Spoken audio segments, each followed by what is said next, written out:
planning to join, Lord, I pray that you may be with them so that they can hasten and join so that they can be able to learn. Be with us as we begin, for this is my humble prayer in Jesus' name. Amen. So I just want to take this opportunity once again to welcome each one of you to this Family Life seminar that has been prepared by Greater SDA Church here in Nakuru.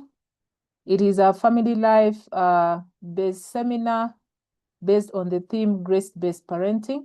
It is a series that is running for 7 online sessions, and then we will be able to have 1 physical session.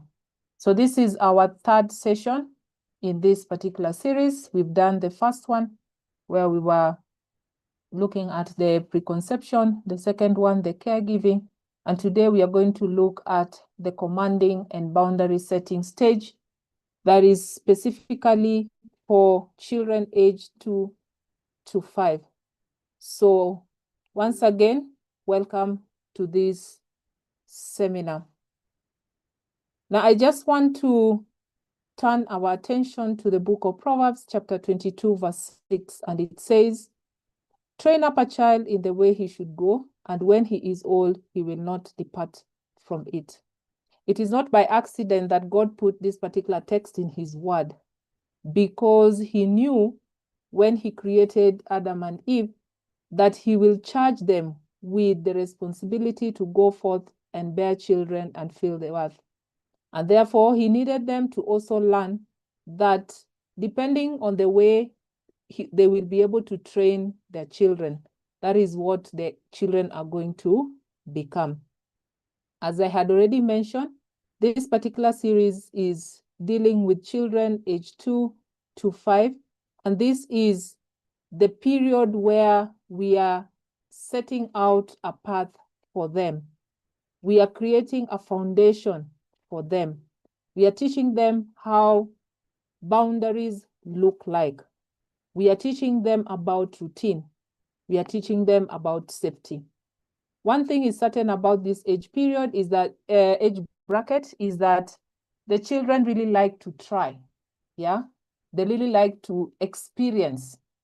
But the question we need to ask ourselves, are we going to allow them to learn from experience? This is not the time. We need to be able to teach them the right things to do, where no means no and a yes is a yes.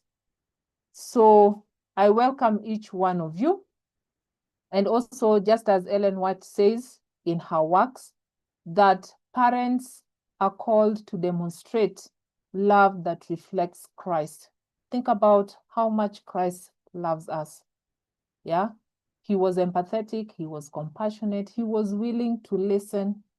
Yeah, and through this, he was also able to demonstrate redemptive discipline, and also his teaching was aimed to restore us back to our Father rather than merely punishing us. So this is a very interesting session that we are going to have, and we have prepared several activities. Of course, we will have polls that we are going to respond to. So when you see a poll, kindly give your feedback. So before we begin, I just want to welcome our panelists once again. We have with us Dr. John Oteyo. Kindly say hi, Daktari. Yeah, good evening, everyone. Thank you for this, and I'm ready, Miriam. Thank you. Back to you. Thank you so much, Daktari. We also have with us Mrs. Anisha Otieno. Kindly say hi. Good evening, members. So good to be here, and thank you, Miriam. All right, thank you. So these have been our panelists from the first session that we had. Dr. Oteyo is a seasoned psychologist. He's also a family counselor and an expert in child development, while Mrs. Anisha Otieno is a child therapist specializing in childhood behavior, play therapy, and positive parenting strategies. So we are listening to persons who are seasoned in this particular field, and at the same time they are Christians, and they try to do their work incorporating the Christian beliefs as well. So once again, members, I just want to remind us of the rules. We have a rapporteur who is at the back of this whole process, and he will be taking in all the questions that you have. Please put in your questions in the chat. And let us be able to focus our questions to this age bracket of 2 to 5 years. We once again welcome each one of you. Let us believe and pray before we begin with our first segment. Dear Jesus, we have set the ground. We are ready to begin. We pray that you may begin with us. Help us to have a fruitful conversation in this seminar, and may your name be glorified in everything that we do and everything that we say. For this is my humble prayer in Jesus' name. Amen. Commanding stage, age 2 to 5. This stage has often been defined as, if you look at age 2, terrible 2, because this is the period where parents tend to get so tired with their children. They even wonder why they brought this child into this world, because the children are usually referred to as troublesome, uncontrollable, and we don't know what to do with them. And at the same time, when the child gets to about 3 years or 4, to school, so that at least that parenting responsibility can be pushed to someone else to also participate in that particular process. And that teachers in many institutions get involved here. So we just want to listen from Dr. Oteyo.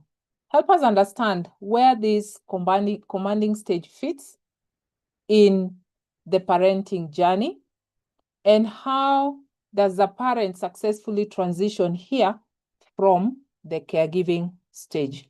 Over to you, Dr.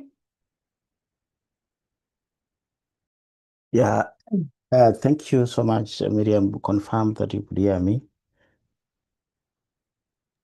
Yes, I can Hello. hear you. Okay, thank you so much. I'm locked from Mogadishu, Somalia. So we thank God for the peace that He has given us. I have to confess that Saturday I was reminded of the area church, because thank God that three of my colleagues were also Adventists. And we were able to fellowship together. So 3 elders and 1 deaconess. So it was so interesting, where we presented Bible study lesson and the sermon at the same time. Yeah, so I have to begin that parenting is a journey. It's not a quick fix, in the sense that we began by looking where it began. The journey began at conception, and here sometimes the scholars call it image-making stage, where parents will prepare our hearts and expectations that we are receiving a new one.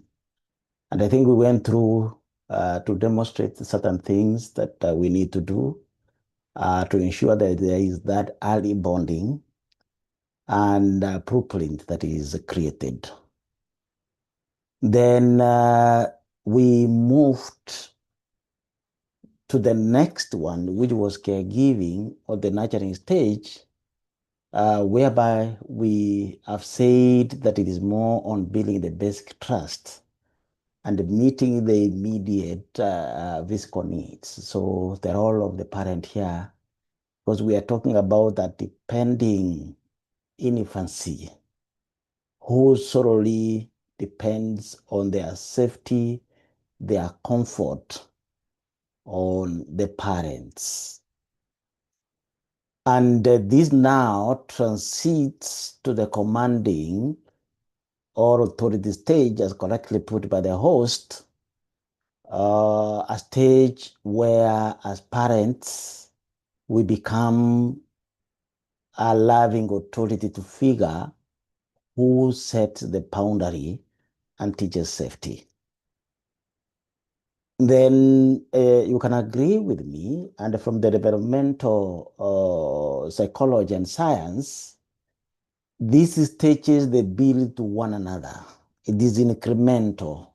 So you find once successively the child has come and met the developmental tasks of these three stages, he moves to the next stage we are calling coaching, or sometimes we call it coaching and education, which is a very is also called an interpretative stage, because the child is able now to explain the world. And our major work is to assist the child to interpret life. And once he has successfully got this, he moves into the world of interdependency, the world of cognitive negotiation, whereby they are negotiating their relationship as they seek autonomy, renegotiating the relationship with their parents, with their peers. In other words, they are coexisting. She is going now to the social world and able to make a relationship as much as he or she is an individual. And then lastly, you transit by age 18, we call it also the departure stage.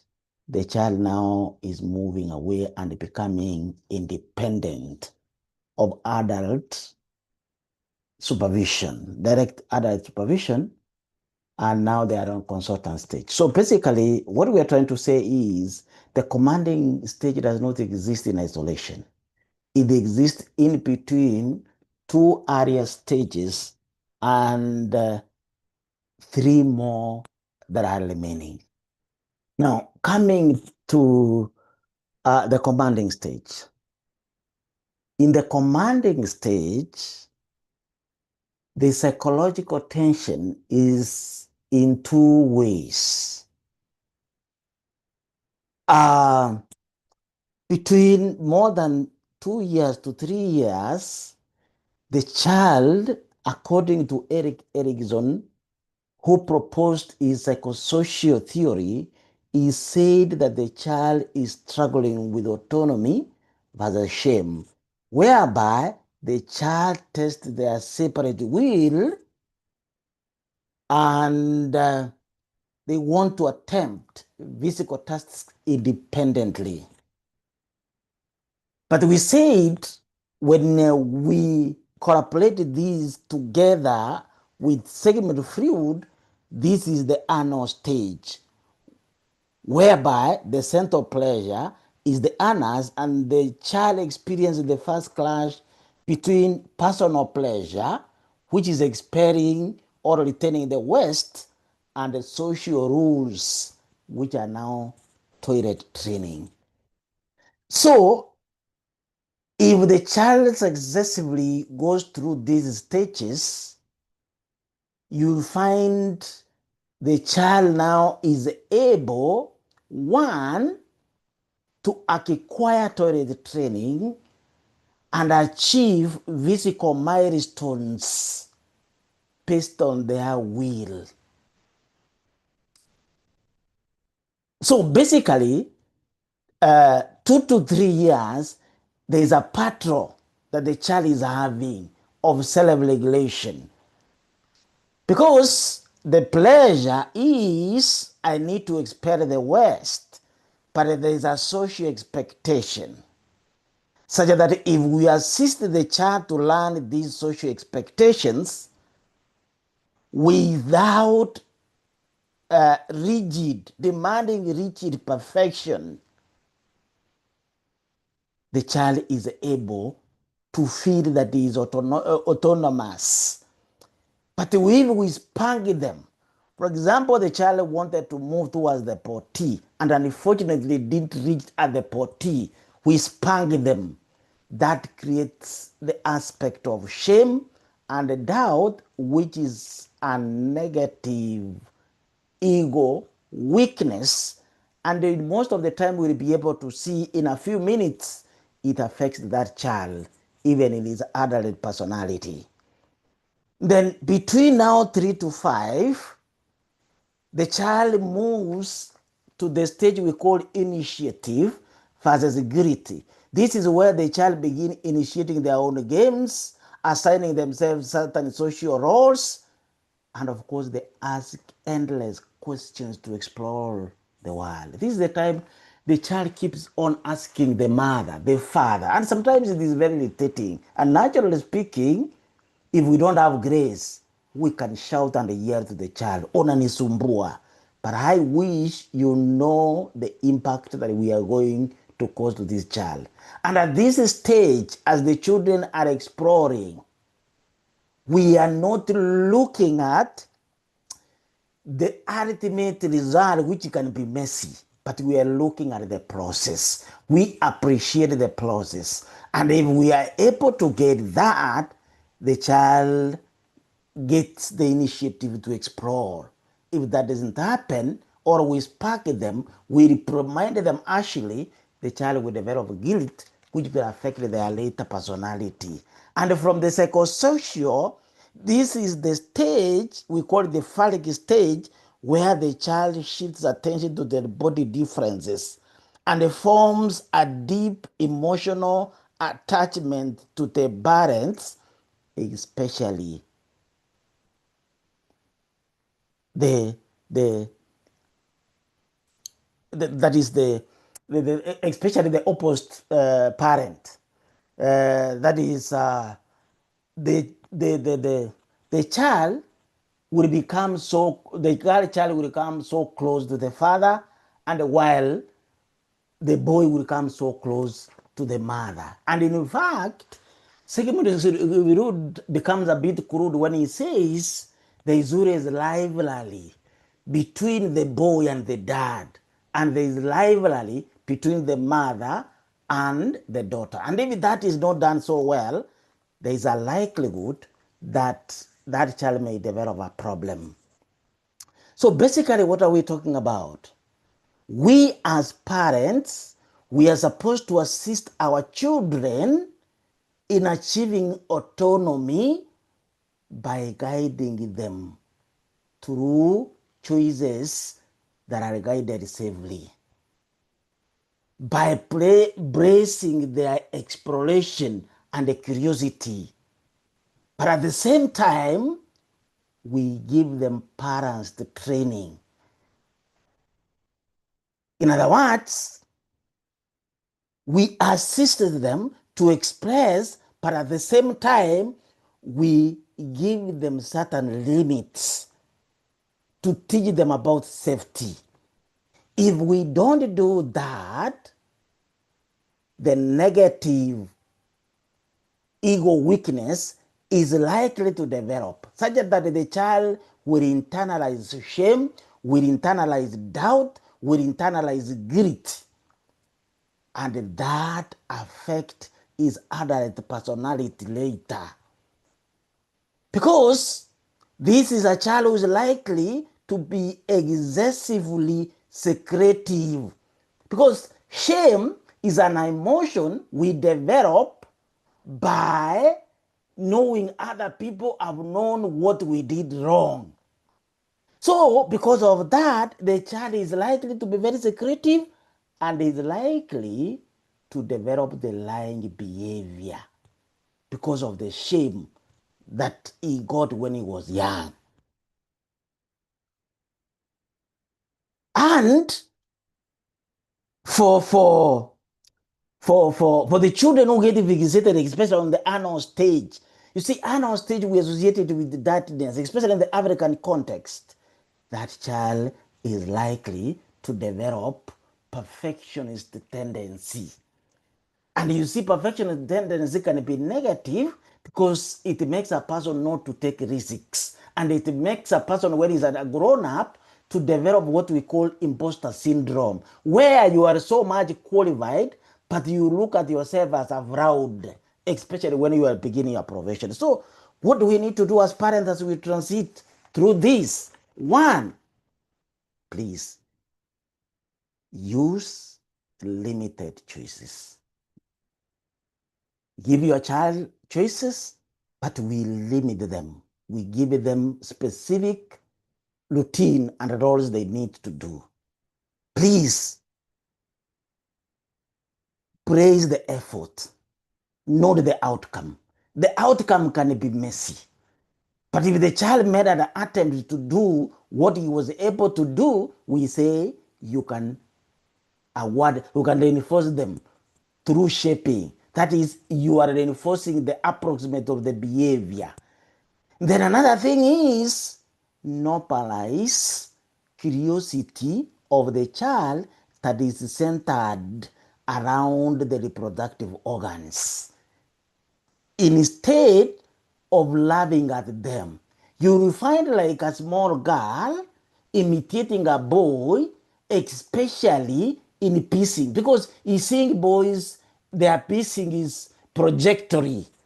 And you find like a small guy doing the same because he cannot understand why is he not able to do that. And unfortunately, we abused them. Uko na tabia mbaya. Look for a way that you can talk. And my sister is going to say, when we are talking to the children, calm down to their level. Kneel down and talk to them. Don't talk down, top down, because you are intimidating them. You can go down and talk to them at their level and explain to them why they're different from the gentleman. So, and you can reframe the mess. Tell them it's a process, a time is coming when they will be able to do that. So basically that's what I wanted to say, that there are psychological tensions in this one. Commanding stage is in between the stages of parenting. There are psychological tensions that we need to assist the children to overcome, such that they develop healthy personality and temperaments, and we have a way of doing it. Miriam, back to you. Thank you so much, Daktari, for shedding light on how the commanding stage fits into the parenting journey. And it's very, very interesting. I just remembered the way my daughter usually, it's like we are rivals. Anytime I am called the queen, she complains so much and she says she's the one who is the queen. And me, I am I am just a princess. So this resonates with me so much. But let's see, Anisha, what is the core goal of this particular stage, and what role do mothers play in instilling discipline without being harsh, and what is the child's role in this particular stage? Over to you, Anisha. Thank you so much, Miriam. Thanks so much, Daktari, for that. And welcome everybody once again. And today is a very interesting topic, and I hope you stay till the end. And also that if you have questions, you can share so that we can learn together. Now, the core goals and roles in this commanding stage. And Daktari has explained well, Eric Erickson's the stage that is autonomy versus shame and doubt. And he's also explained the initiative versus guilt. This is where there's lots of exploration. And Miriam, I like how you've called them the trouble twos, or the terrible twos, or the double troubles. This is where all hell break loose, and you're going to find them in your drawers. I don't know, they have this obsession with opening drawers and pulling things out. I don't know if you parents have experienced that. For some reason, they just, especially when they start crawling, they just have to take things out and throw them everywhere. And this is where the exploration stage is coming in. They want to know, what is this? What does it do? Why does it look like this? And when you look at the pre-operational stage, this is where they're using the words, they're starting to use words. They can call mama, dada. They can maybe say a few, those who are very quick can say a few sentences. They can point something that they want, and they can actually use language and symbols and images. But also at this stage, we're looking at from 2 to 5 years is when they also lack logical reasoning. So if you give a glass, if you have two glasses which hold same amount of liquid or fluid, and one is taller or narrow and the other one is bigger and wider, they will not tell the difference that the content is the same. They will think that maybe you've shortchanged them and they will cry. They lack logical reasoning at this particular moment. Now, if they lack logical reasoning, I want you to go back to the brain, and it's really important that we understand a child's developing brain at this particular moment. Now, I want you to see the brain as developing from down going up. So I'm going to use them at the downstairs brain and the upstairs brain. Now, the brain is the last organ to fully develop. So by the end of gestation, it is the only organ that has not fully developed. It hasn't finished developing.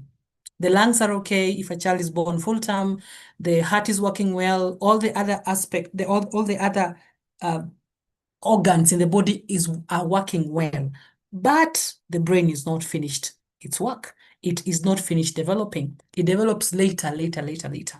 So look at this brain of this child as developing from downstairs going to upstairs. And the downstairs brain, I want you to look at it as the primitive brain. Its main work is to keep us safe. The upstairs brain is where you're doing the logical part of reasoning, all right? And so if this child's brain has not fully developed, so there is no way I'm going to expect this child to reason with me, right? They don't have it. That part of the brain is not yet developed. It will be unfair of me to ask or to demand that this child understands me. Now, our biggest mistake we make is assuming that at this age, discipline means control. All right, that's where you're going to stop them from doing what they're doing. You want to control, they're going to be drawn towards things that are actually hurting them, things that are dangerous, things that are, you'll be so scared that where this kid, I need to take control, I need to stop them from doing this. And for some of us, relating to how we were parented, we believe that this is the best time to inflict or discipline, control this child before they run wild. In reality, the goal at this particular stage, guys, is not obedience. I know that sounds controversial. The goal here is not the child to obey you, but the goal here is self-regulation. And now I know you're wondering, Anisha, what are you saying? I mean, you and the child must be regulated. That is the goal. The core goal at this stage is self-regulation, both for the parent, especially the mother, and the child. Okay, now from a neuroscience perspective, as I'm saying, the part of the brain responsible for impulse control, that is the reasoning, decision making, as I was explaining, this is the prefrontal cortex, is still very mature, right? So this young child, your baby, needs to borrow regulation from you as a mother, from you as a father, from you as a caregiver, so that they can regulate themselves. Remember, I've said the part of the brain is not fully developed. So for me to regulate myself, I need to be aware at some point. There's something I need to be aware of. Okay. Please allow me to share my screen if you don't mind, so I can show you this. I hope I can. Yeah, I think you can be able to share. Okay, just give me a minute. All right. Can you see my screen? Yeah, yes, we can. Yes. You can be able to All put right. it on slideshow. Where is that? Okay, hang on.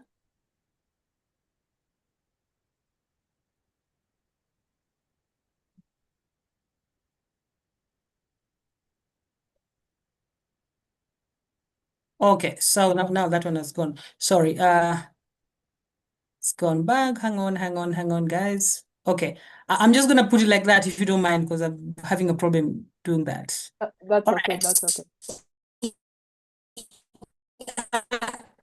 Just understanding the brain, if you can see it, brain. So the upstairs brain is dealing with thinking, reasoning, problem solving, and planning.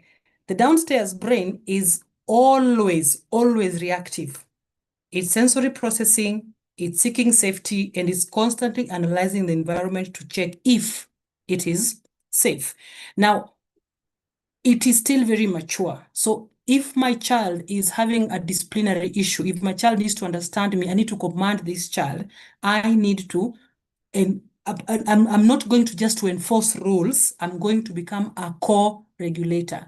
Your role as a mother, I will come back to that again in a minute. Your role as a mother or as a father is going to now become a co-regulator. You're going to become a teacher. You're going to become a coach. You're going to become a guide. Okay, so that when a child is throwing tantrums because they cannot have a biscuit for dinner, or they're not, there's something they wanted in the supermarket, and they're throwing themselves down on the floor, causing all these chaotic behaviors in the supermarket, you are going to help this child remain calm, and you're going to teach this child what to do. Okay, because remember, this child is not being manipulative. I know most people believe that when a child is misbehaving, they're being manipulative. There is a point where they can be manipulative, and this we'll talk more about. But at this particular moment, we are looking at the child's developing brain that is not fully capable of understanding and reasoning and having assumption, or having this thought, or having even being considerate. They can't do that. Biologically, they can't do that. So the emotional brain is overpowering their thinking brain. The thinking brain, the upstairs brain, is not fully developed, so their emotional brain is overpowering their thinking brain. And this is where you, as a parent, you're going to guide this child. You're going to teach this child. You are going to be a co-regulator. Remember, the biggest goal here at this particular moment is self-regulation for you and for the child. Now, your role as a mother is to calmly hold the boundaries. Yes, you are going to hold the boundaries while helping this child manage the emotion. How do you hold boundaries with young children? Please stick to your no. So you don't say a yes because you're attracting attention. I've seen mothers in the supermarket where a child is crying for something that you did not plan to buy, but because you don't want the attention, you don't want the commotion, people are looking at you, and you don't want to be judged because you feel judged when people look at you like, oh, this parent is not doing a good job. That's why the child is misbehaving. And people are always quick to say, what's wrong? So it's like, there's nothing wrong with the child. The child is doing what they need to do. Their brain need to understand. They need to explore. They need to know if this thing they can have it or not. It's your point. It's your it's your time, and it's your responsibility as a parent to lead this child without thinking, without even being afraid of what people are going to say. They're going to judge you or criticize your parenting skill. It's not important what they think. What is important is that your child remain regulated, that you remain regulated. So, for example, they want a biscuit. You're going to hold your boundary, and you said you're going to have your biscuit after you have your dinner. All right? And this helps the child. They will know that you mean what you say by your tone. Be firm, sio mkali. You can be firm but still nice. I hope you understand that. You can be firm but nice. So the boundary remains firm no matter what, but the relationships remain intact. So let me go again through what is the role of the parent at this particular stage. Your biggest role is self-regulation. You are not going to assume that discipline now here means control. No, you are going to regulate, because these little human beings, they are going to try your patience. They're going to make you feel like you're a bad mother, you're a bad father. But you are going to try as much as possible. You're going to learn the skills to remain calm and be self-regulated, because kids are going to learn from you. Someone once said that children never really listen to their parents, but for sure they never ever fail to imitate them. So the way you're going to deal with this child when they're throwing a tantrum, yes, at 2 years old, they're going to deal with them as they're throwing this tantrum. They're trying to make you they're trying to do things they should not do, as they're testing their boundaries. In the same way, they're going to learn how to deal with issues when things affect them, when things overwhelm them, when they don't get their ways. They'll know that if you don't get your way, you scream. If you don't get your way, you throw yourself on the floor, you call names, you break things, you do whatever it is. Because again, that is mostly what we as parents we do. We find ourselves shouting, I said, keep quiet. What's wrong with you? Because that is also what we have learned. We were parented like that. But we can learn better, we can do better. So you are going to be calm, you're going to be regulated, and you're going to maintain your boundaries no matter what. No in-betweens, no in-betweens, stick to your rule. Now, the child's role at this stage, because the kids also have a role, their role now is going to learn how to wait, which you're going to help them through. They're going to learn how to cope with frustration. So if they don't get the biscuit, what do they do with it? How do they deal with that frustration? They have to learn, because at the end of the day, they're not going to stay under your roof forever. They're going to meet other people outside there. So they must learn. This child is also going to learn how to follow simple routines, which you are going to put in place. So for example, we don't have desserts until we've had our dinner. We don't have snacks in between if you're having or whatever. Some people give their babies snacks anytime they cry, they're giving snacks. Just like the other time we were saying that a baby cries, the mother stuffs the boob in their mouth. Like they think every time a baby is crying, they want food. So they're going to we're going to follow simple routines. For example, it's time to pick up your toys. It's time to go to sleep. It's time to do this. It's time to do this. They learn. And it's going to take, your part is going to be creating that consistency. We do this and this and this. Children work better when they have routine and they have consistency and they have a proper program that they're following. Not so much that intense whereby they don't have time to, to rest or it's too intense, but I'm talking about simple routine where they know this is time for sleeping, this is time for having a snack and whatever. And also at this particular moment, the child is going to learn how to respect limits. So money says no, no. And you realize even this before just they reach to, if some are still breastfeeding, they have this habit of biting the nipple so hard, and then they look at you straight in the eye as if to say utadu. It's almost like an evil look. And the moment you tell them stop, they listen. But if you don't teach them that, then they don't know how to respect limits. They don't know how to respect limits. So at 2 to 5, they can learn by you emulating it. And this is also the point where the child's role at this stage is to learn how to express emotions safely. They are going to learn how to express their needs so that their needs can be met without having to throw a tantrum. All right. And you are going to help them do this through you yourself self-regulating and you yourself using your words. So for example, they're crying about the biscuit. You tell them how it feels. How does it feel? Mention the emotions, mention the feelings that they might be experiencing. What's going on for them? Are they feeling hungry? Are they feeling frustrated that they're not having a biscuit? It must be really hard. It must be really tough for them to do that. And at this particular stage as well, when you look at child guidance, it says that the object of discipline is the training of the child self-government.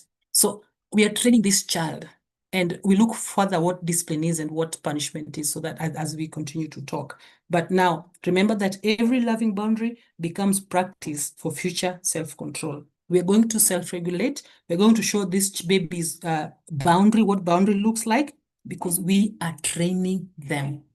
Thank you so much, and over back to you, Miriam. Thank you. Thank you so much, Anisha. I was just, as you were talking, I was just reflecting back on the things I used to do. You know, some people in the supermarket, the way they really look at you, your child has just walked in straight to the juice aisle and he's already picked up the juice and opened it and is already drinking. And there you are like a mother. You only went there to pick diapers, no extra coin. What do you do? Those days, I don't think there was Fuliza. But I would just kneel down and say, no, we don't take from the aisle. And I would take it from his hand and he would cry, oh, mommy, mommy, mommy, mommy, mommy, mommy. I said, no, no money to pay. Don't touch, don't take. It felt like, what? This child is going to cry, this child is going to feel bad. But thank you for affirming that I was doing the correct thing. Thank you so much, Anisha. So that is the role of a mother. You need to be firm, you need to be self-regulated, you need to teach boundaries, you need to correct at this point. This is where you begin correcting the tantrums, yeah? And the child will be able to learn what they need to do. Right now, you go to the supermarket, nobody touches anything on the aisle. Yeah, because they learned over time that it is not right to pick what you have not budgeted for. Over to Dr. Dr. Oteyo. What is the role of the father? Because terrible too, ni kama the fathers are on the side, eh? They say, this child is a bit difficult. What is the role of the father? And there is a poll that is coming up. What is your biggest barrier to keeping, what is the biggest barrier keeping you from your ideal parenting structure? So you can be able to answer that poll, even as Dr. Teo is telling us something about the role of the fathers. Over to you, Daktari. Thank you. Thank you so much. I was listening to Nisa. Thank you for this information. In fact, my Vero parents, simply as correctly put by Anisha, the child is allowed in this stage is to test boundaries. And testing boundaries is not a rebellion. It is a developmental job requirement. The child is trying to find out, is my world safe? Are my parents reliable? What happens when I push? The way that you're going to respond. Either the child will learn adaptive and learn and emulate adaptive behavior or maladaptive behavior. And that is what we are saying. We respond with calm consistency, not yelling, not sparking. The child will learn to trust our leadership. It's not easy, and that's why we're talking about the grace. It's not easy, and as my sister is asking those who didn't learn, God has given us an opportunity to learn. Some of us were looking back and seeing some of the things we did, but we are saying we wish we knew, but we are saying it today. So, and as correctly put by my sister, apart from self-regulation, this is the stage for the path of purpose and a conscious. Very unfortunate that I get from parents, even in our Creator Church. I see a parent is there. The child is moving, going to the altar, moving and making a lot of noise, and the parent is just seated there, expecting Miriam to do it. My fellow parents were failing. This is your opportunity to assist the child get purpose. It is the beginning of instilling purpose on the child and conscience. That is to know what is right and what is wrong. Of course, historically or culturally, fathers sometimes wait until the children are older to get them involved. The fathers in the house, please, we need to change this. Those still well in this stage. The father must actively step out into the commanding stage. The father must provide a sense of security. The father must be a model of emotional regulation. This is very key. Sometimes we really shout. I was a victim. And I think for those who are in the other series, no wonder why people could run away when I'm coming home. 14 years down the line. But I thank God there was a need for a paradigm shift. And this is where, as a dad, you will enforce the rules. We are coming to that. You must be united. The two of you. You must be united, the two of you, such that you are speaking or you are doing the same. So as a dad, it is not your work to split, get united with the mother and reinforce with calm and authority, protective boundaries, safe boundaries. And when the father leads with love, it anchors the child's identity. There's another question that I want to answer that a dad and a mom is likely to take this. there's an aspect where we are talking about the tantalums. My first degree is in linguistics, and I need to explain this for the parents to understand. When children throw out tantalums, excuse me, it's not a rebellion, it's not a misbehavior. It tells you that the child lacks words to describe big emotions because comprehension precedes production. What do you mean by comprehension? Of linguistic comprehension? The child is able to understand instructions. The child is able to understand what is going on in the environment. But they are lacking the capacity to fully express themselves at that age. And this was correctly put by Anisha, that at the age of 2, the child has begun thinking symbolically, but he lacks logic. And because of that deficiency, is unable to express the emotions, the internal emotions going through them. And they want to communicate it to you. They throw tantalums. We cannot control the tantalums. But through our own self-regulation, this child will learn. And as he continues to grow, his linguistic competence will continue and he will mature such that he have other ways of expressing internal intense emotions, but not tantalums. But the moment you pity them, you are increasing the intensity of that emotion. And that moment you shout on them, you are increasing the intensity of that emotion, and they will continue throwing tantalums. Please, parents, we need to have that understanding, and that is why we are here. We need to understand at this stage, for us to communicate effectively, parents must understand 3 core linguistic mechanisms that are going through the child. The first one, we call it the first mapping. First mapping, this is where a child rapidly observes and maps new words after exposure. This is the stage the child keep on asking you, Mami, hii ni nini? Hii ni nini? And anarudia.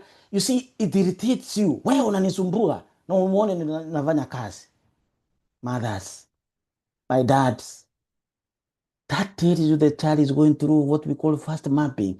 This is the stage the children are likely to commit what we call semantic errors.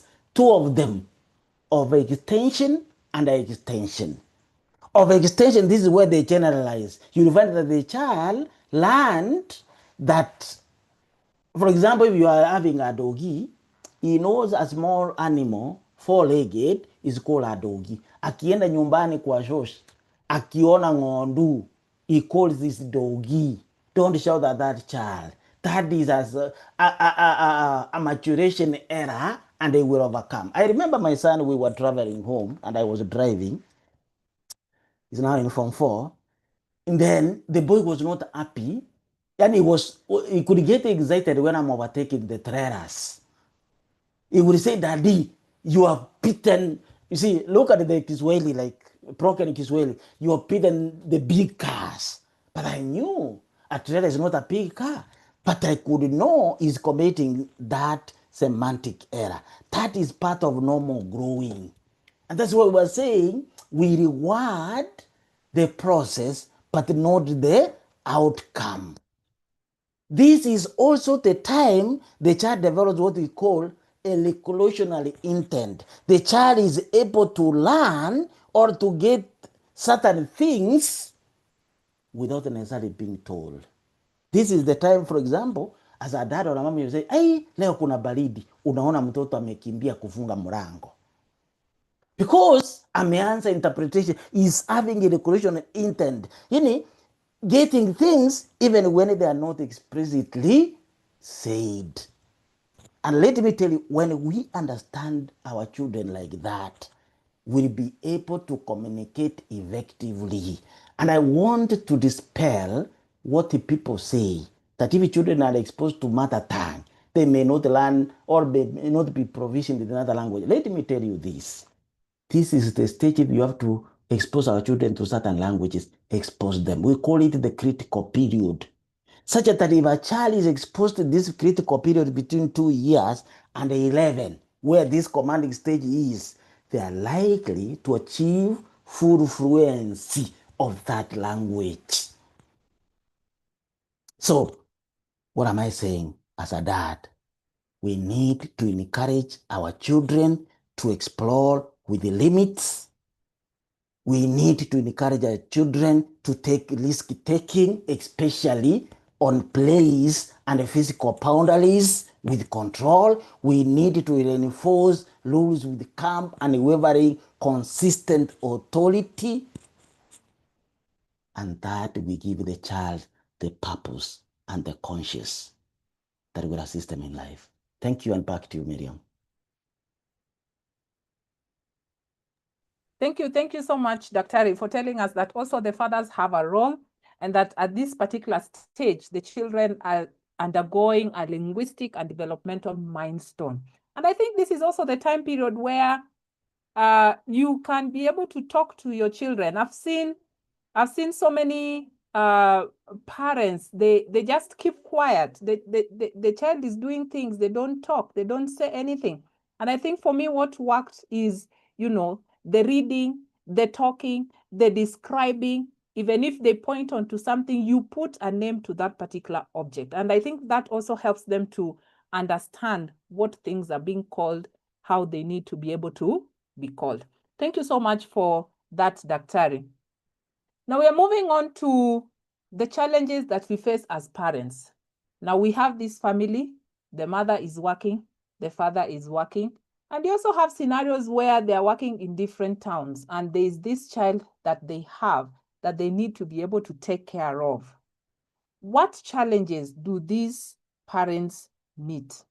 What gaps exist between the ideal parenting model, and you would like to describe for us what is the ideal parenting model, and how can we bridge them, especially when we look at things that we do today, such as screen time, having helps at home, house managers, and also how to do this for children with disability. Anisha, kindly take us through this segment.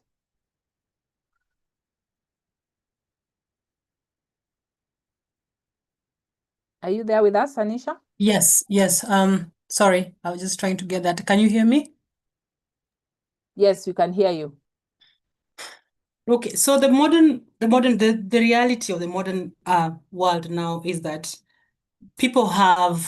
we have careers. Children need to eat, bills have to be paid, a lot of things must be done, and we can't fully be there.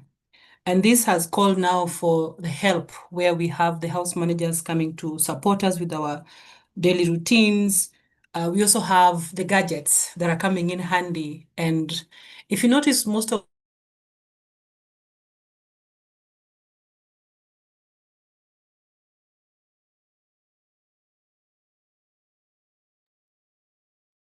We lost you, Anisha.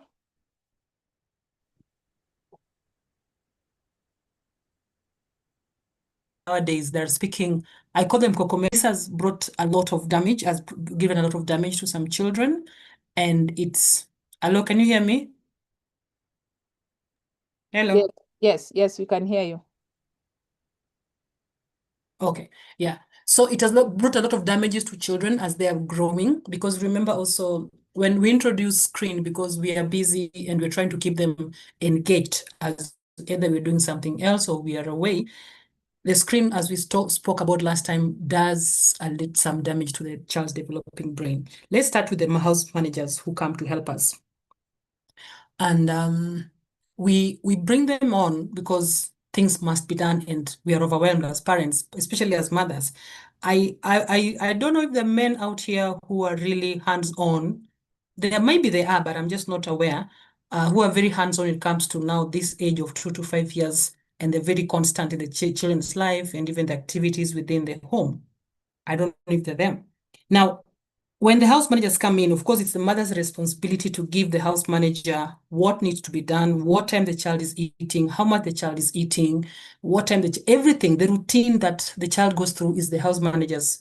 When the mother is appointing the house manager, it's her duty to give this instruction to the house managers.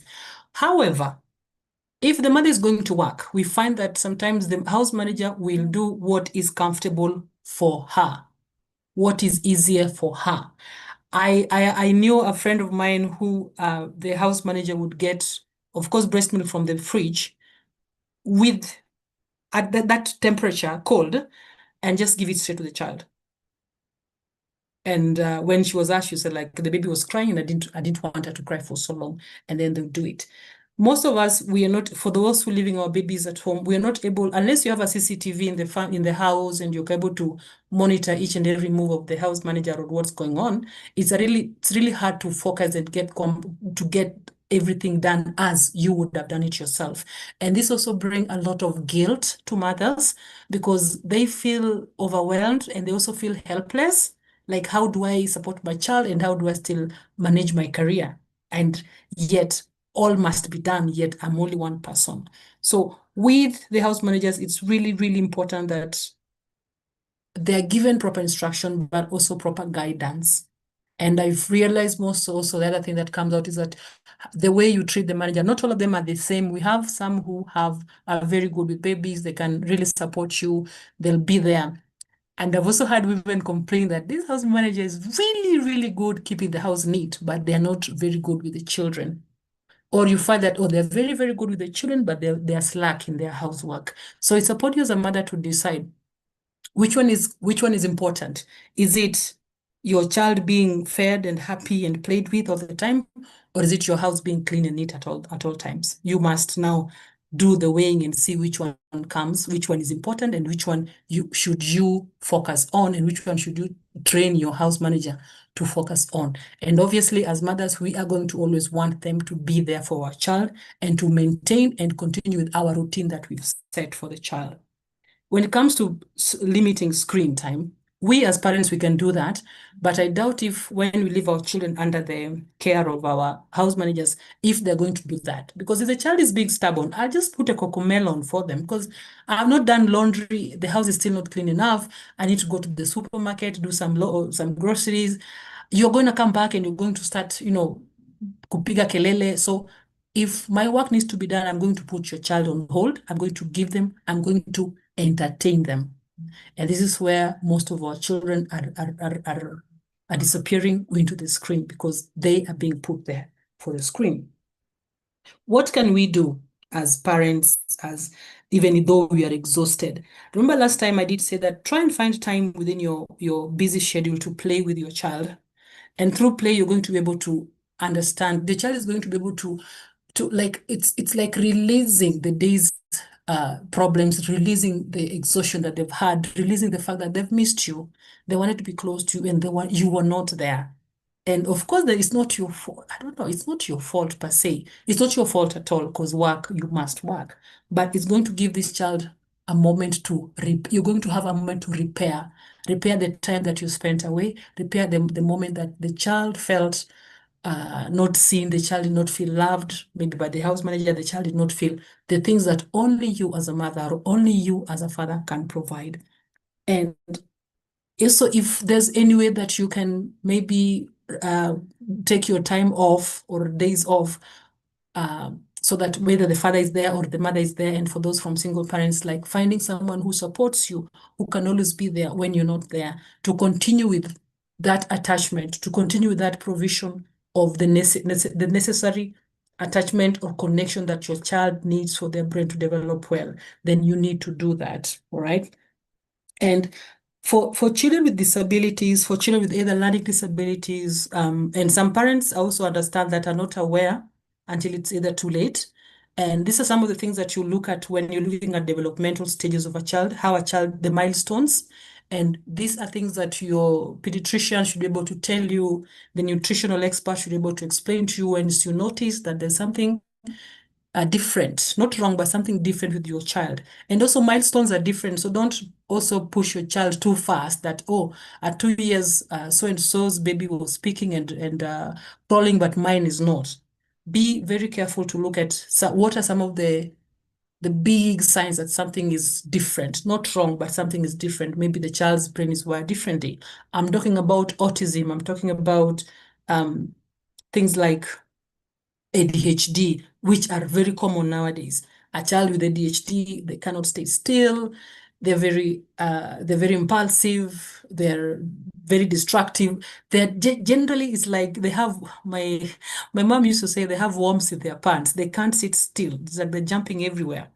And look at what are some of the milestones that my child is slacking? What are some of the things that they're doing that should not be normal at this particular moment? What have I done? Is it nutrition? Is it something that's genetic? So these are things that you can confirm with your pediatrician or with your gynecologist, with your doctor, with your GP, if you should have any worries.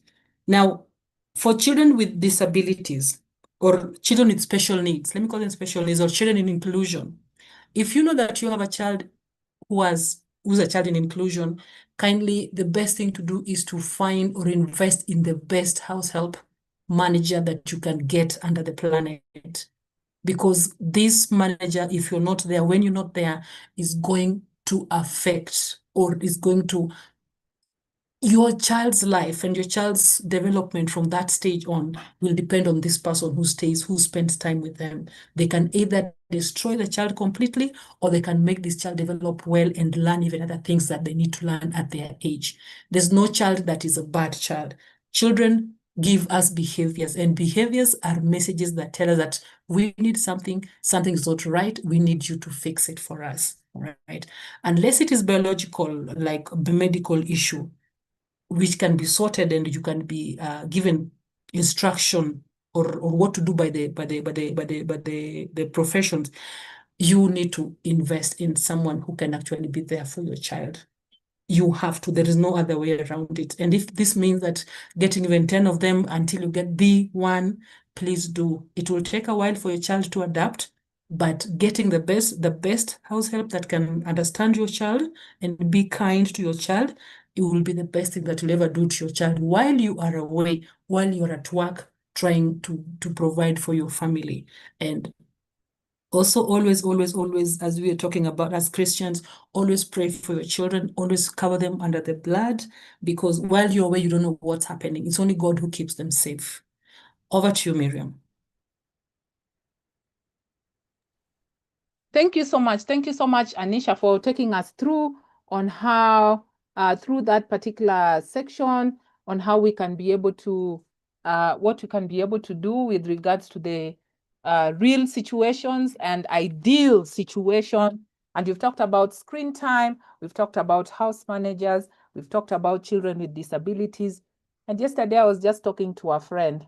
You know, sometimes we love life. Life is good, yeah? But do you think as an individual, you can be able to survive without a screen in your house? This TV is very nice. The other day I saw there's one that is called a Leaders Hub, and I found it very, very interesting. But can you be able to survive without that? Because that is what is injuring our children. So think about it. When we are in church, you're busy listening to the sermon. But again, on this other side, you're giving your child your phone so that they can be able to calm down. Is that right? So think about it. And we have experts here who can be able to advise further on how best we can be able to handle our children in church, especially. We are moving on. There is something here called social fathers. And there's also a delicate group called single parents. And the single parents can be by choice. They could be divorced. They could be separated. They could be unmarried. They could be widowed. But now, the common factor is that the child is here. We've talked about father, mother. But this now is a situation where we could have only father or have only mother. How can they be able to navigate this particular stage? How do social fathers fit in? Daktari, you need to be able to define for us what social fathers mean and what grace principles apply here. Over to you, Daktari Oteyo. Thank you. Thank you so much, Miriam, for this. We have to agree from the onset that the groups that you have mentioned, or the group that you have mentioned that we are calling single mothers, face very unique challenges, especially the aspect of stigma, like they feel stigmatized, ashamed, incomplete. But I want to assure my sisters, if they are listening to us or they listen later, is your adequacy is anchored in the fullness of God, not on the relationship status. If you read Colossians 2:10, it really echoes that you've been filled in him who is the head of all rule and authority. But there are practical challenges that our parents or our colleagues, whether it can be ladies or men, face, although majority of the single mothers are women. Because I think of the social construct, because most of the time you get that a man has lost a loved one through death. Sometimes they take very little time, and there's nothing wrong in that, but they take a quick knee, then they get somebody else to take care of the children. But because of stigma, our sisters, if you do the same, it's like you are running away from the home where you were married. But empirically, we know you have a right to do whatever you want to do. I remember I was very sick in 2006, very sick, and I was admitted at War Memorial. And I remember I called Beatrice and they told her, like, my dear, Dr. Bure has tried, but it looks like things are not working. On the likely event I die, please get married. And the little money we have in the account, please don't even say you have it. Because lady, the owners take the corpse home. And the little you have, by that time we had our firstborn only, you can take care of her. I remember one of our friends came and found that I really wasted. And they indicated to Beatrice, you see, the private wing, for those who understand War Memorial, the former War Memorial, the private wing where I was admitted, there's a corridor. They came out here and then I remember that young man telling them, don't worry, even if Malimu goes, we'll be able to assist you. And you see, you could hear from afar. I remember telling my friend that story later, and then he laughed over it, but it was really, really painful. So, there are many ways we can handle this issue. Let me begin with the single mothers, either by choice and maybe widowed, in the sense that there is nobody, the male figure in their life in terms of being a father. And this is how the concept of social fathers come. Or in most cases we talk about social fathers. Because, as I said, there are more women who are single parents than the men.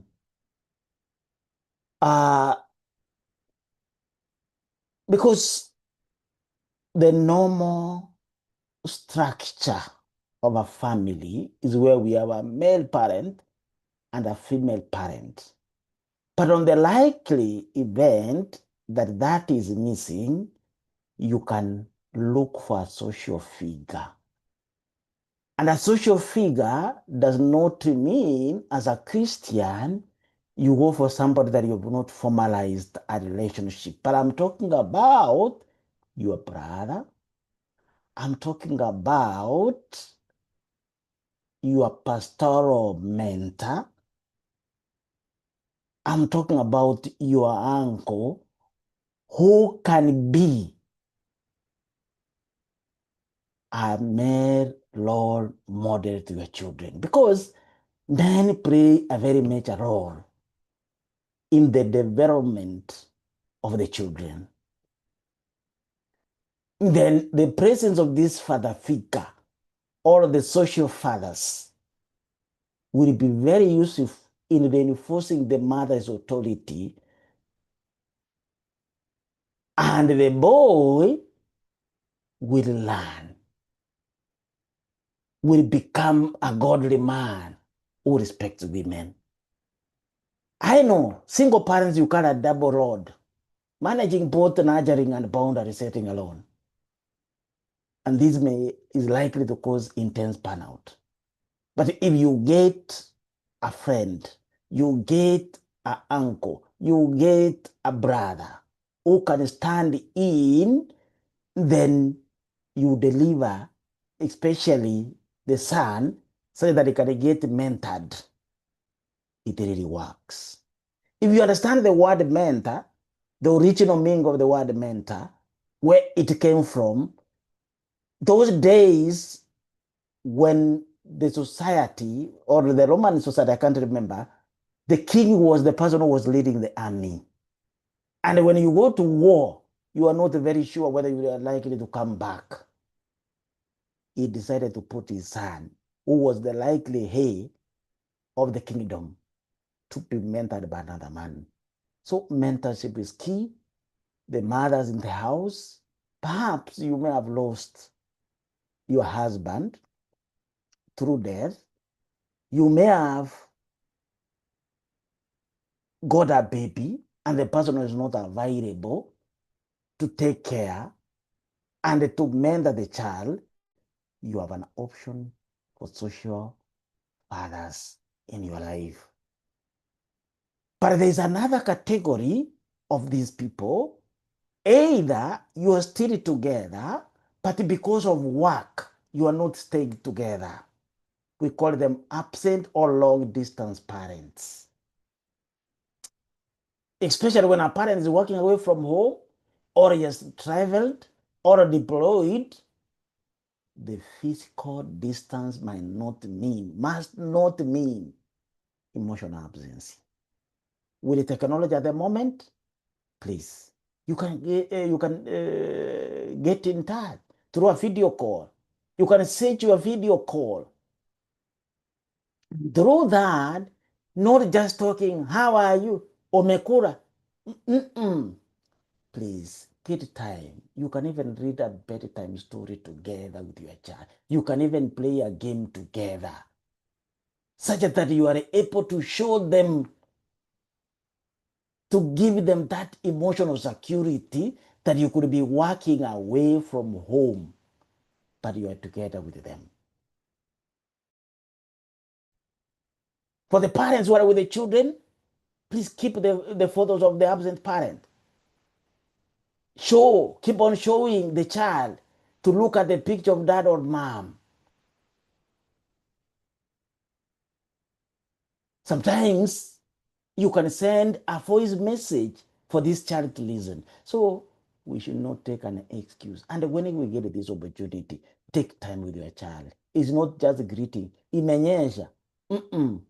Have a deep connection with your child and your spouse. In fact, not for this case, I wish we could see the levels of intimacy. There are 5 levels of intimacy. The shallowest or the most shallow is when you greet each other. The next thing is imenyesha ama ikunyesha. That is a communication that your intimacy is not deep.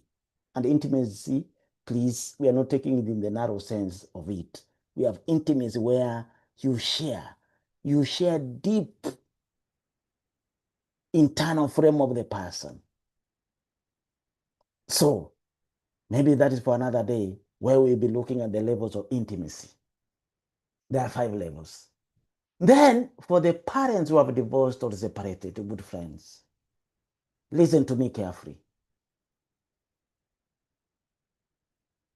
As much as we are encouraging from the Christian perspective that you are there for each other in the rain or in the sunshine, but there come a time you are unable to stay together. Irreconcilable differences.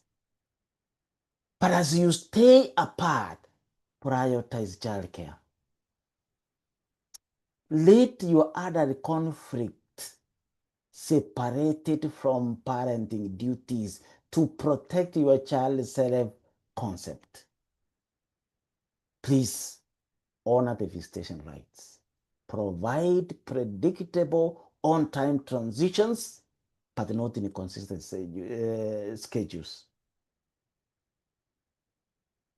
Treat the visitation window as sacred.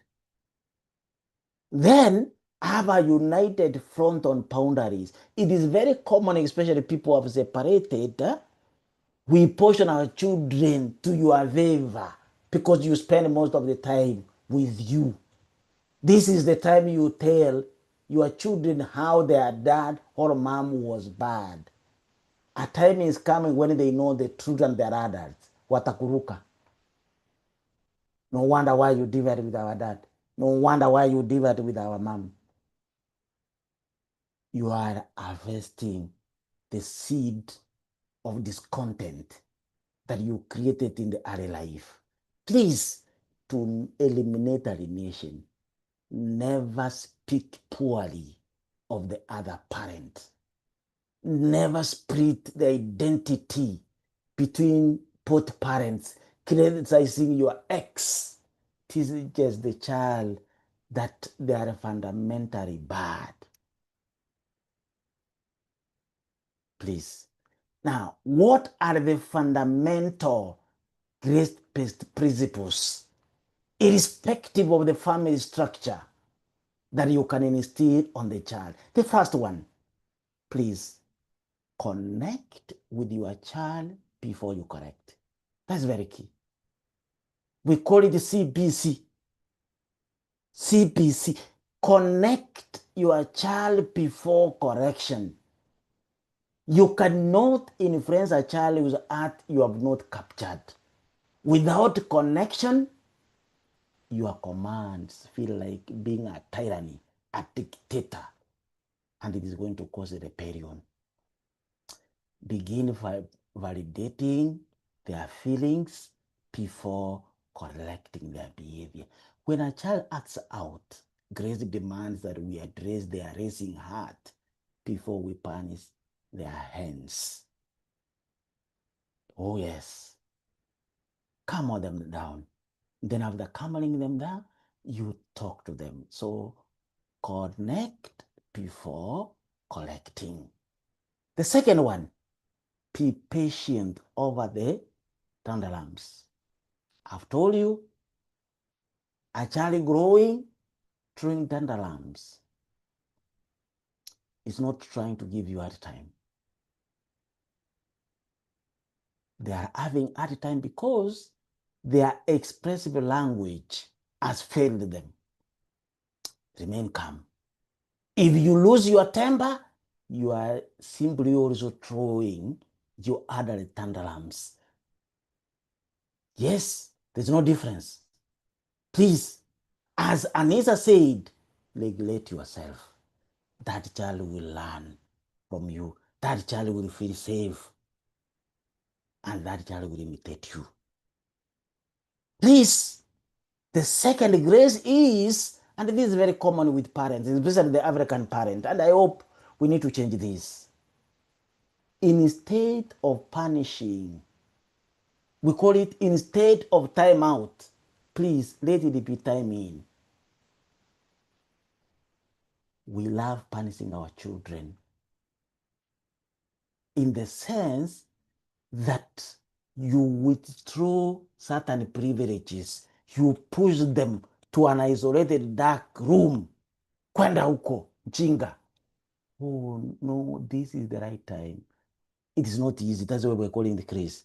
To sit down calmly with your child in a designated space until they come down and you talk to them. Another grace that we are asking, this is grace. Separate identity from behavior.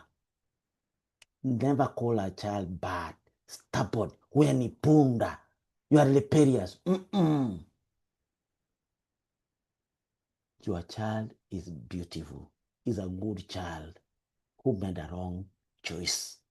Let us fix together that choice, but not label our children.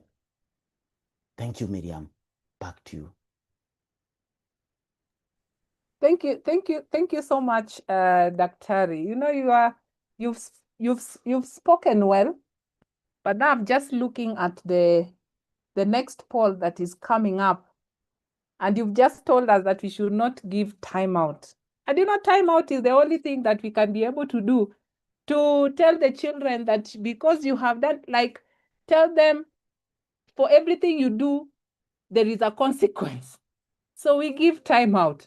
If you are in the school of thought of timeout, you can be able to fill in that poll. I've already given you my response. I gave timeout for the longest time possible, and I still do sometimes.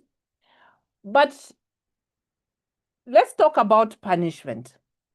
We have the children learning about their rights. We as parents, we have come from an age where we were really spanked. And so right now we say, don't ever touch my child. Even if my child has done something so wrong, disrespectful, don't touch my child, don't spank my child, don't pinch my child. How are we supposed to address this issue of punishment? And second to that, how can we as parents have a united front? So I just want to quickly ask Anisha to take 5 minutes to explain to us how we can be able to discipline our children to develop good character, and the importance of having a united front when it comes to discipline. Over to you, Anisha.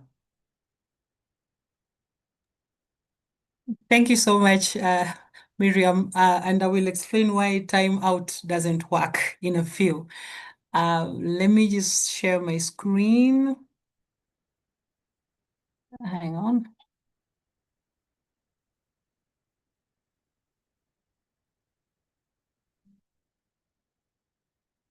Okay, can you see my screen? Hello, can we see my screen? Yeah, now we can see your screen. All right, so we're looking at discipline versus punishment, okay? And I hope that's better now. Yes, so we're going to check what is the definition of discipline, what is the definition of teaching, of punishment. So to discipline basically means to teach, all right? To discipline also can be like when you're training people, practicing of training people to obey rules or a code. When you look at Jesus and his disciples, the disciples are called the disciples of Jesus. And I want to believe the disciple came from the word disciples came from the word discipline, because they followed Jesus. Jesus taught them. I've really tried, unless, okay, I've not read my Bible that much, but I don't remember where Jesus beat his disciples. I know he beat people in the temple when they were selling and buying, but I don't remember where Jesus beat his disciples. He taught them. So to me, discipline means to teach. All right. What is punishment? Punishment is infliction or imposition of a penalty as a retribution for an offense. Punishment is a rough treatment. Punishment focuses on making a child suffer for a mistake. So I hope, Miriam, you're seeing when it is time out, it's more of a punishment. So I am going to make you suffer for a mistake that you've made. So I'm going to put you away so that you think about what you've done. And because mostly that is what we tell the children, time out, go think about what you've done. Miriam, the moment you put a child on time out, and you ask them to think or reflect, they don't. Instead, they think of how they're going to get you next. Especially if it is an issue about maybe they've had a fight with their sibling and you tell them to time out. Trust me, that is the best time for them to start planning on their revenge when you're away. It always works. It always works for them. But again, we'll talk about timeout maybe some other time. Now, you've seen what discipline is and what is to teach, what teaching is. So it's upon you as a parent to decide, what have you been doing to your child? Have you been disciplining your child, or have you been punishing your child? And I know that our discipline tactic that we use have come from how we were parented, how our parents punished us, how they disciplined us, and most of us, we do have, what are they called? We have scars from how we were punished by our parents. Some of us were banned, some of us we were maybe told not to eat, others were locked outside. It was a really harsh punishment. And nowadays, if you look at the Constitution, our Constitution is, to me, I think I want to call that corporal punishment that was being used back then. And if you look at that, our Constitution is really, really against us, completely against us. Now, punishment is asking, how do I make you suffer for what you've done? But discipline is asking, how do I teach you what to do next? So research consistently have shown that fear may stop a behavior temporarily, because when I'm going to punish this child, I'm inflicting. Sometimes some parents say, I'm going to put the fear of the Lord in you. So I'm going to put some fear. So when this child is afraid, we're going to stop a behavior temporarily. That's why your time out is going to stop that behavior temporarily, but it will not build character. Because what you're teaching this child is you're going to learn how to hide your mistakes. You're going to learn how to lie. You're going to avoid getting caught. Because if I get caught, then I'm going to be punished. If I lie, then maybe they don't understand the truth, and I can get away with it. So rather than developing internal responsibility, they're going to do this thing. They're going to hide, lie, avoid getting caught, and things like that. So we are going to use the natural consequences. So, for example, if you spill the water, you're going to clean it up. If you drop something, you're going to pick it up. That's the natural consequence. Like, fix it, right? Try and make it better. You've dropped something, pick it up. You've spilled water, do it. But sometimes kids can also try your patience, especially this age. So you have to be consistent. You have to be there and tell them what to do and make sure they do it. Another one is a logical consequence. The other part is logical consequence. So what are logical consequences? So if you throw your toys around and I ask you to pick them up and you don't do it, I'm going to take them away. So I'm going to temporarily remove them away from you. Okay. So the first one is a natural consequence. You do something, you can fix it, like spilling water. The second one is logical consequence. If you do that, I'm going to take it away, because once you're throwing your toys, you're going to hurt somebody else or you're going to break something. And it's also not nice to throw your toys around. So I'm going to take them temporarily away from you. The third one is now the opposite of timeout. I'm going to call it time in. Opposite of timeout is going to be time in. So instead of sending a distressed child away from you, remember, when you tell the child to go away, it's like, get away from me. I don't like you. They will not think of what they've done, that is what you don't like. They will not think that you're sending them away because of their behavior. They'll think that you're sending them away because you don't like them anymore. All right? So you're sending a distressed child away. I'm going to ask you, instead of sending that child away, time out, bring them close and help them regulate. So for example, they've done something wrong. They're going to go to the kitchen and do something with somebody else if it's not you. If you're not regulated, they're going to do something else. Maybe do the dishes or go and help someone at the garden. Go help the gardener pick up stuff. Tell them do an activity with someone else. So you're gonna tell the child, Miriam, you didn't listen. I saw you hit your brother. I asked you several times to stop. You didn't. I'm gonna ask you to go outside and help uncle so and so to do this and this for this kind of amount of time. That is time in. If I'm regulated enough at that particular moment as a mother, I'm going to say, Miriam, you're gonna come here and sit with me As I do my thing, you're going to sit there and do something else. You're staying with me. Time in. I'm bringing this child close so that I can help them regulate. Because remember, the brain is already thinking a lot of things. They're not reasoning. They're reactive. The reactive brain is taking control. All right. And the goal is not to control the behavior in the moment. It's not about controlling that behavior. You try doing that, you're going to mess up. The goal is in raising a child who eventually does the right thing, even when nobody's watching. Right? Even when nobody is watching. That is going to be the goal that you're going to do. And this is what happens. You provide two-hand support. So the right hand, my right hand, is going to provide structure and boundaries. This is what you're going to do. If this happens, this is what you're going to happen. I expect 1, 2, 3. When you do 1, 2, 3, 1, 2, 3 happens to you. This is providing structure and providing boundaries. The other hand is going to provide warmth and nurture, and is going to allow children to have appropriate independence according to their developmental age. All right. So nurture, you're going to be very supportive on this one. You're going to be loving. You're going to be kind. You're going to have empathy, because remember, your child's brain is not fully developed yet. So there are some things they'll not really see it from your point of view. You're going to understand it as an adult, but a 2, 3, 4, 5-year-old is not going to understand it. So your other hand is going to provide structure and boundaries. And that is how we are going to work on discipline versus punishment. Discipline is to teach. We're going to teach a child. Punishment is to inflict pain. And there's so many ways that you can discipline a child without inflicting pain. Because remember, a child will only learn best if they feel safe. So imagine being sent away and then you're told to learn. Think about what you've done. You don't feel safe. Your parent has just sent you away. How are you going to feel safe? How are you going to learn? Your brain is not going to learn when you are scared. Imagine if someone came to your conference, you're learning something, and then they're having a gun or they're threatening your life, you feel threatened, then they're telling you, you must learn this concept. You must learn this. Are you going to learn? Of course not. Your brain cannot learn when you feel afraid.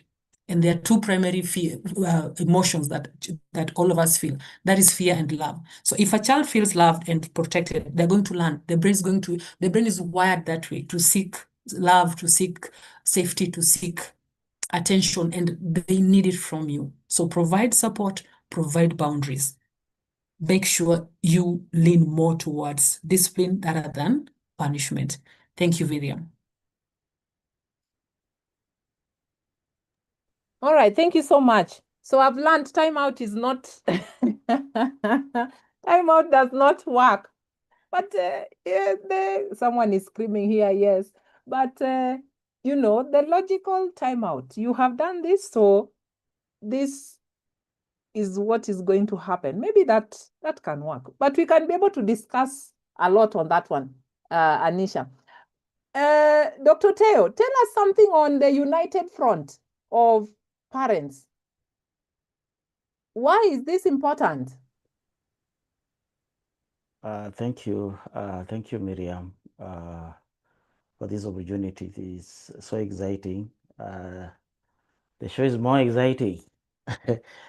Yeah, so you look back and see how some of the mistakes we made. Of course, it has worked, but we are looking at the far-reaching consequences. In psychology, there's what we call escape learning, where when you are away, the child they behave like devils. When you are around, they are angels. So, and that is what we are saying, like positive discipline works better than the punishments that we are talking about. Yes.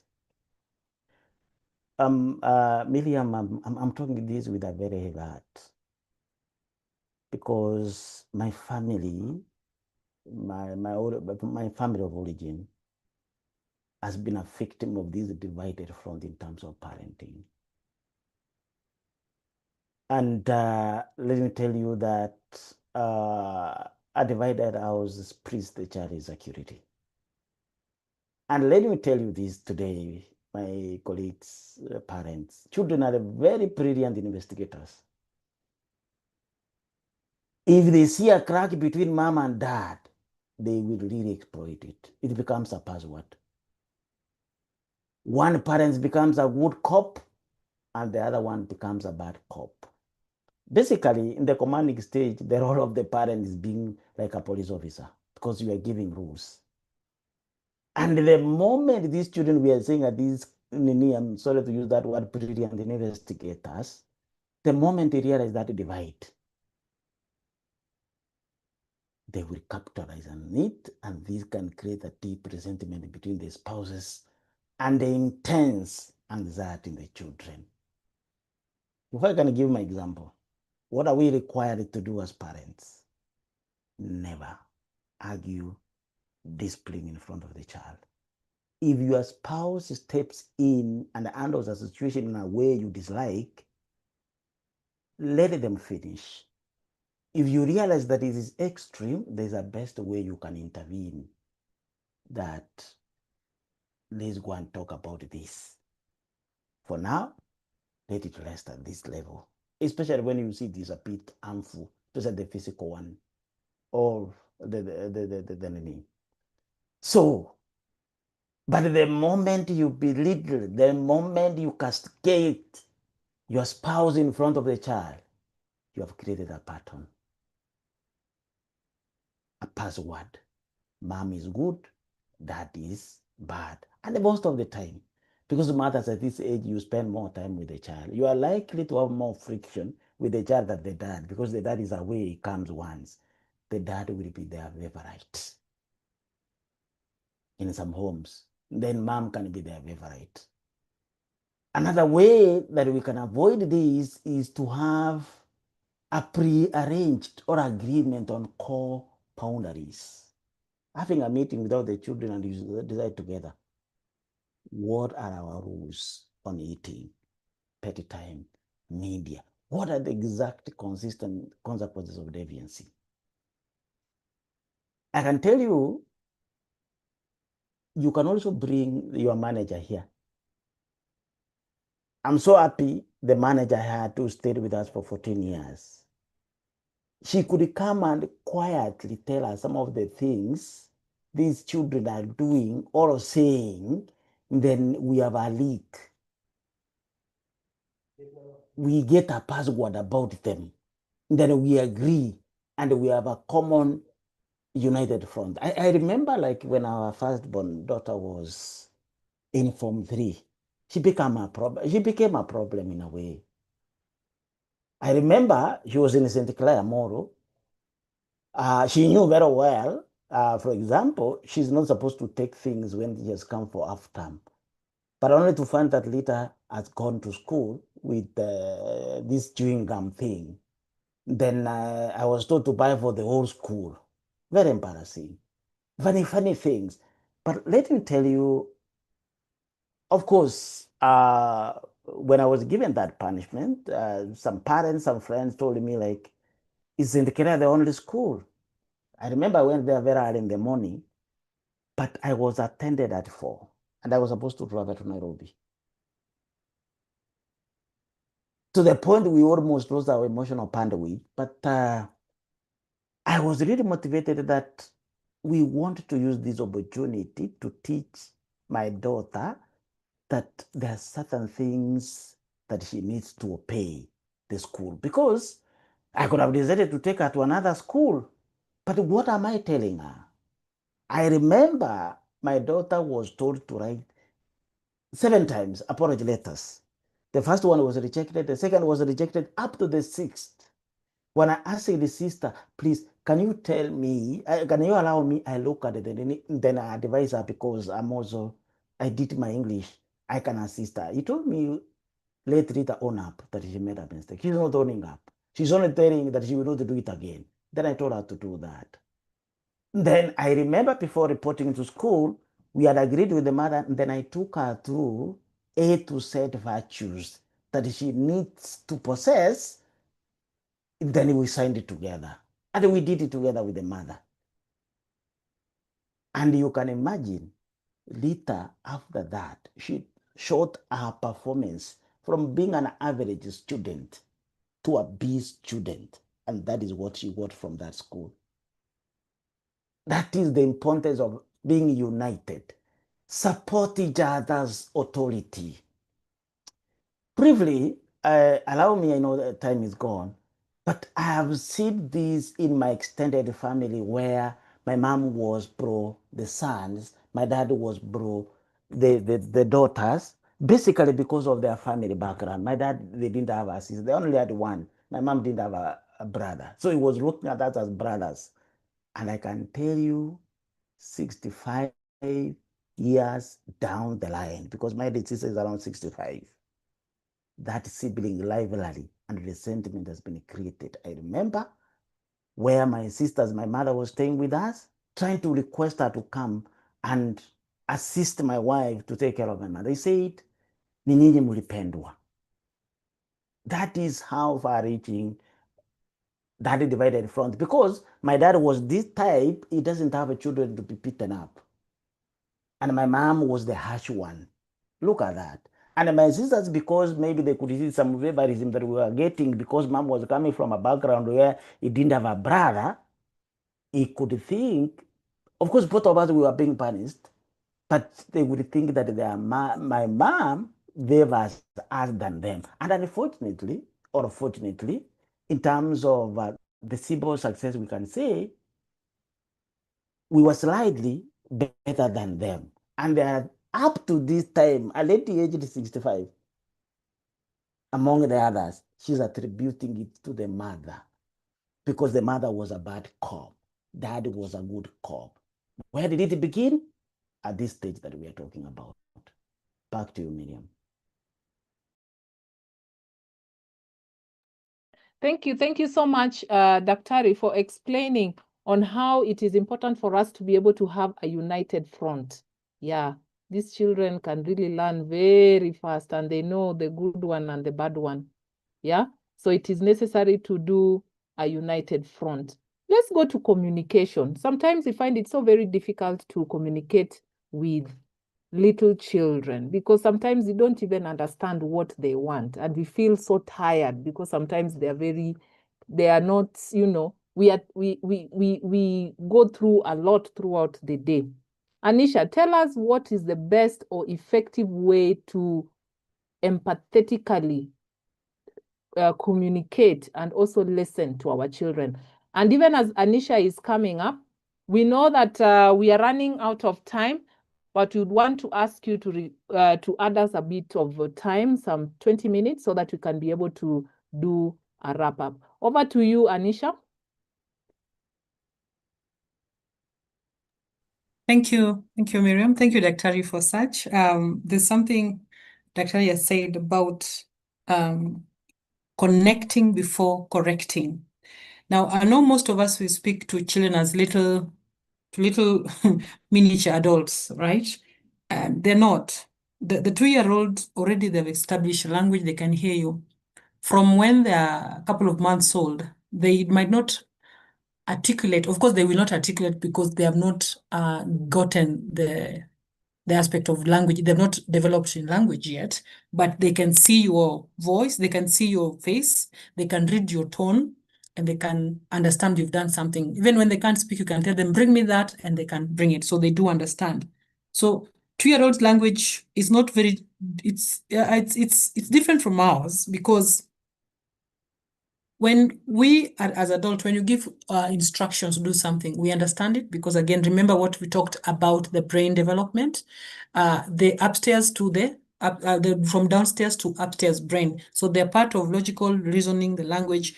It's still not yet fully developed. And I can divide this, again, we can divide the brain into two. Apart from the upstairs and downstairs, you can divide the left and the right side brain. So when you think about left side brain, think L, logic, linguistic, linear, think of those kinds. It's intellectual, it's logical. When you think of the right side of the brain, we're talking about it's emotional. It's letting us understand the meaning and feeling and experiences. The right side brain, it's reading nonverbal cues. This is why when a baby bites the mother when the baby's breastfeeding and they look at the mother's facial expression, they stop for a minute. They kind of freeze. They're like, oh, something is wrong. I've done something wrong, or something is not right here. because the right side of the brain has picked up that I've done something wrong. But the left side of the brain is not working. It's not fully developed. Okay. Now, the practical strategy at this particular age for the effective way to speak to these children, there's the first one that Dr. Oteyo has mentioned: connect before you correct. A child that feels safe, a brain that feels safe will learn. A brain that feels fear will not learn. And that's why we talked about, I said timeout will not work, because the child is feeling scared, the child is feeling attacked. So they will not learn. Drop down to the level of the child. Mostly, most people who are aware, when they're speaking to a child, they'll drop down to a knee and be the same level of the child and speak. Use the child's name. Call this child. Hey, Miriam, I want to say this and this and this, right? Touch the child gently. You can put your hand on their shoulders, but also watch out for kids who have sensory issues, kids who are not very, they have a problem with people touching them. Also be aware of that. So, but I'm assuming this is your child, so you know what you can or can't do. Drop down to their level, use their name, touch them gently, and give one instruction at a time. Instead of saying, Miriam, how many times have I told you to stop running around the house? How many times have I told you to pick your shoes? How many times? How many times? Use simple words. Say, Miriam, look at me, your shoes. Pick them up, please. Minimum words. Minimum words. Don't start giving lecture. Don't start explaining and bringing in the things and talking about how tired you are, how they're not understanding, and you start of making noise, blah, blah, blah. They're shut off. They've already shut you out. They're not listening to anything else you're saying. They're just going to look at you and your mouth is moving. Nothing's going to go through the ear.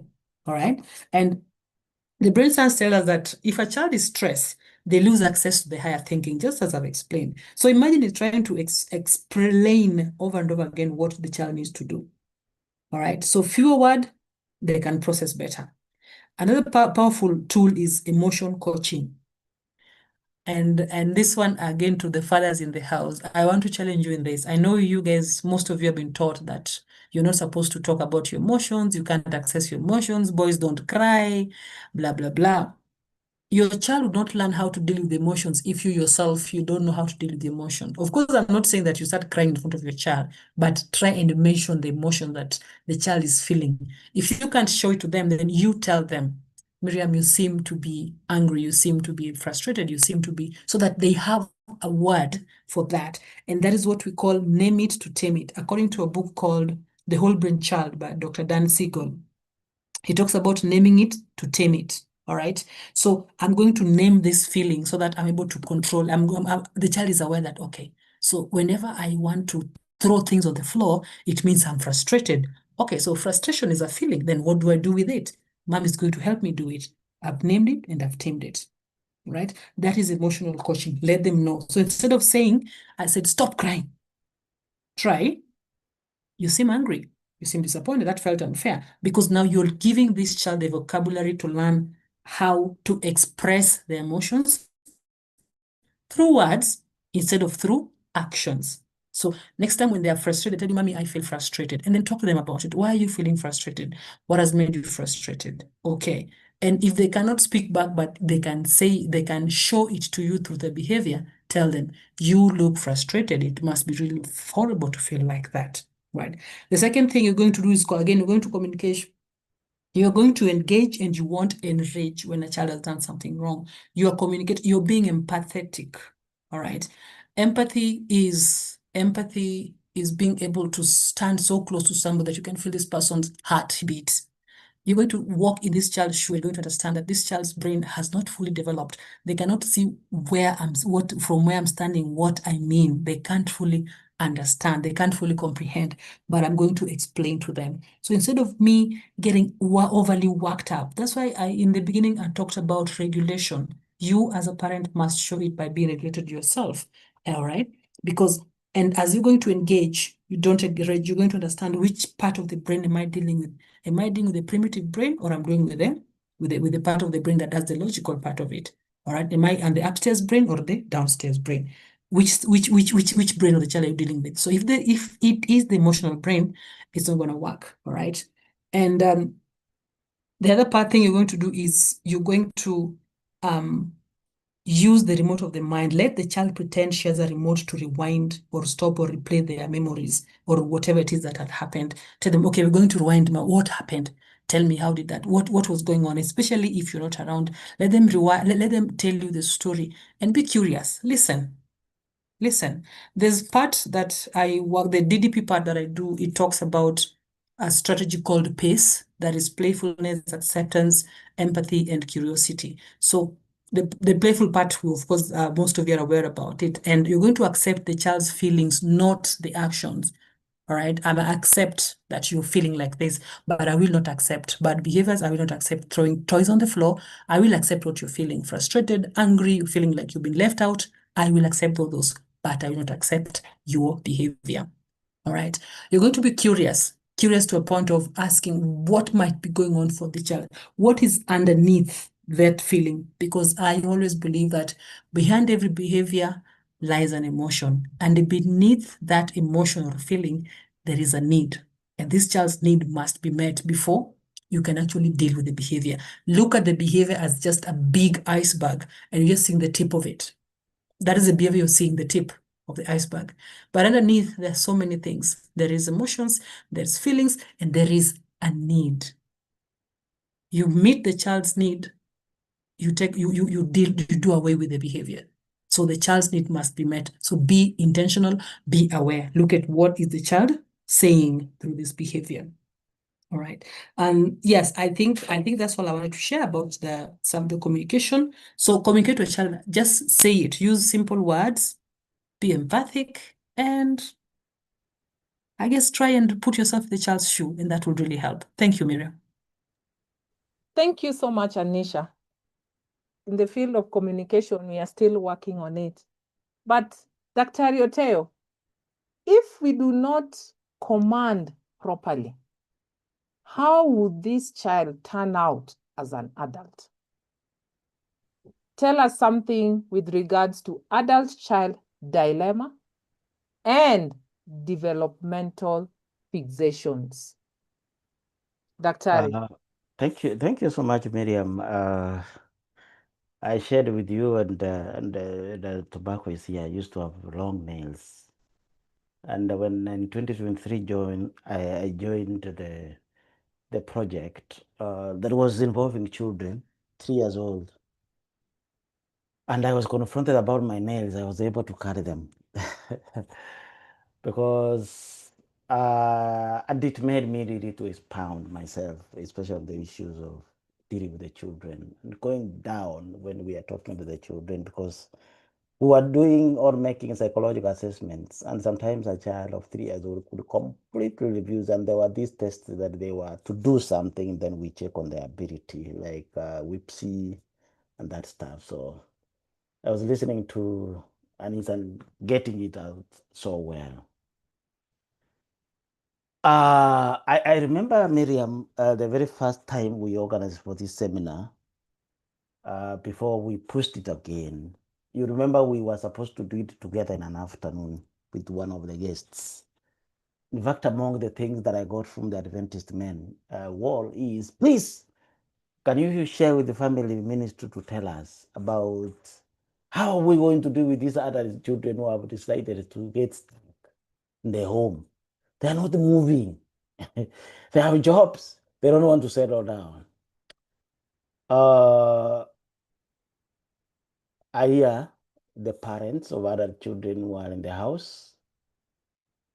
But let me tell you that I want you to look you into the eyes. It is very, very possible you could have been fixated, or you did not transit very well in the caregiving stage and the commanding stage.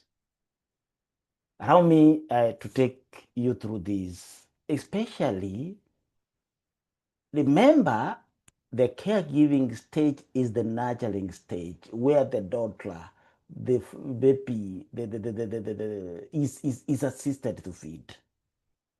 And unfortunately, we continue it up to even those who are in the university, either who are in co-negotiation, even a consultant. I know parents who buy things for their children, then the children are in Nairobi. Then they are put in a matatu. What they are going to eat, then it is taken as a parcel to Nairobi. Of course, one of the parents told me is because we give them money, they don't go and buy. I went one time, I found these people sleeping hungry.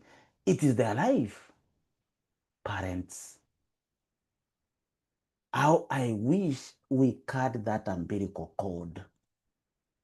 The same way we carry the umbilical cord at the conception stage, and then you move to the caregiving stage, unfortunately, we returned that umbilical cord.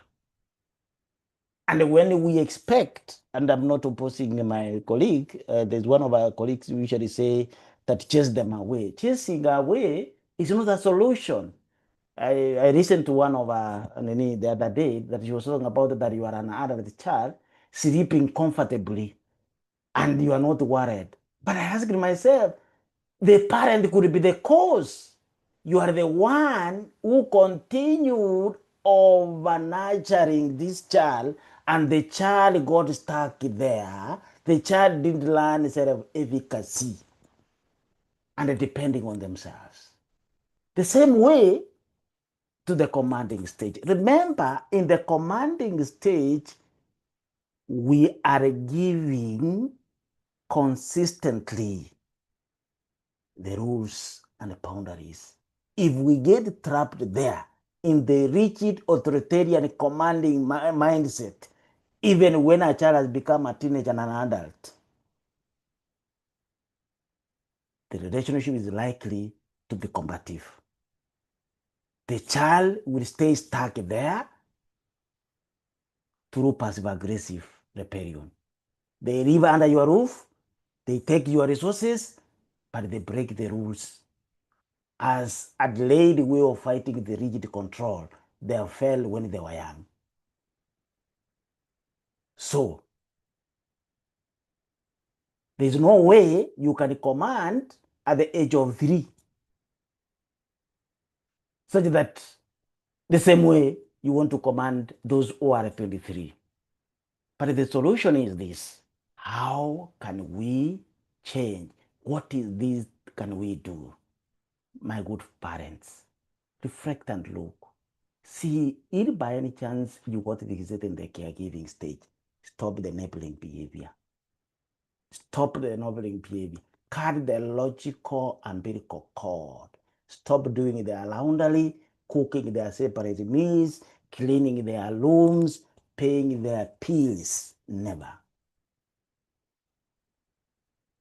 Give them some financial responsibility if they are running. I'm sure my daughter will be listening to this after this because she's in the Greater Church, Nini. She knows very well the moment she got the job. That is the last time I stopped supporting her. I'm paying the rent. We're staying together in Nairobi. But I'm paying the rent, but things about electricity, because most of the time, like now I'm in Somalia, I'm not there. She's the one who's supposed to pay for our water, for the Wi-Fi, for the Nini, and our transport and our care. She knows that. Because that's the only way I can create the responsibility in her. What about parents who got fixated in the commanding stage? Because you are trapped in this rigidity. My brother or sister, can you resign as a post? Please, resign. You are no longer post. Remember, you are just a consultant. And a consultant, when we want to go for consultancy, we seek it. Please, we seek it. And the moment you do that, you are likely to overcome. But if by any chance you're feeling guilt and shame, please work on it. Through grace, reconciliation is possible. Sit down with your children, please. It doesn't harm to have a radical apology. Then repair without strings. Because, let me tell you, you listen to the anger parts. depending their past. How umewanyanyasa. Listen to it. Please relinquish control and trust the adult trajectory. That will really, really help. Allow me, Miriam, to comment something about the adult daughters and the art of gracefully releasing them. Sometimes it is not easy. Our daughters who are grown-ups, 30, 35, as fathers and mothers, we feel strongly that it's supposed to be have left and settled down and maybe atupewa chuku, but they are not. What do we do? Some of us, we could be in this. But how can I talk to them? Let me tell you, our children are going through a lot of heartbreaks. When we had mentorship with our youth, some of them shared and said, in fact, having gray hair makes you marketable than us. That's what they told us. But let me tell you, how do you approach such a girl such that she doesn't see that you are chasing them away from home? Especially remembering that it is very possible these children could be struggling with this early life of shame and doubt or vague vexations where they feel insecure. How can I put it? The first thing you need to do is say it in such a way the child does not see herself as a burden. And her value is only tied to marriage. And she feels that she's being discarded. The first thing you do as a parent, whether a father or a mother, tell them how incredibly they are capable, successful women. Tell them how you're provided for them.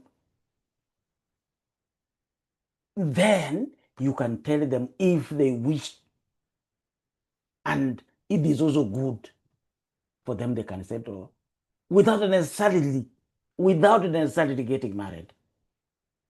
So try as much as possible to separate our worth from our marriage status. Praise our career, our intellect, our character. Ensure she knows she's complete, successive, adult right now, exactly as she is. Change the narrative from fiction to graduation. Because, especially mothers, you will find that the mothers, they are dealing with your daughter because like they are competing the space. But this daughter can, I know it is not easy for an African. They can settle down and do their own thing that they want, not necessarily with a man. Over them, practical and empowering support, such that they don't look at it like you are chasing them. Parents, as a dad, parents, the mother, and the daughter dynamics. I've seen where mothers even suspect their dads could be moving with their daughters because of the closeness. The fathers in the house. Parents, such that your spouse cannot see you are too much to their daughter than her. And that requires grace. Thank you. Thank you, Miriam. I thought it's good to mention that. Thank you. Thank you so much, Daktari. So it is very, very clear that if we don't go through the commanding stage and caregiving stage well, then there's likely for our children to experience fixations. And there is still hope, okay? There is still hope. As Daktari was speaking and Anisha also spoke, I just remembered this song that says, "He came down to my level when I could not get up to his." That is exactly the character of Christ that we need to be able to emulate. Okay? So finally, I know we are past 9 o'clock, but finally, Anisha, tell us, what is the role of play therapy? And how does it link to authority and escape learning? in our children? And how does this help with rebellious behavior? Over to you, Anisha. And as Anisha is taking us through, our rapporteur kindly collect the questions so that we can be able to respond to them. Over to you, Anisha. Thank you so much, Miriam. There's something I'll try and be as brief as possible. Now, I'm going to read what's on the screen. All of you can see it, I hope. When we only look at behavior, we stop seeing the child and only look with an intent to judge whether we need to reward or punish. When you look behind the behavior, we see that little struggling human. Sorry, it's going back. Hang on. Just hang on. Yeah, sorry, that's the one I wanted to share. When you look at behavior, we stop seeing the child and only look with an intent to judge whether we need to reward or punish. When you look behind the behavior, we see that little struggling human, our little human who needs our help with something. That is from Rebecca Ians. Now, what is play therapy?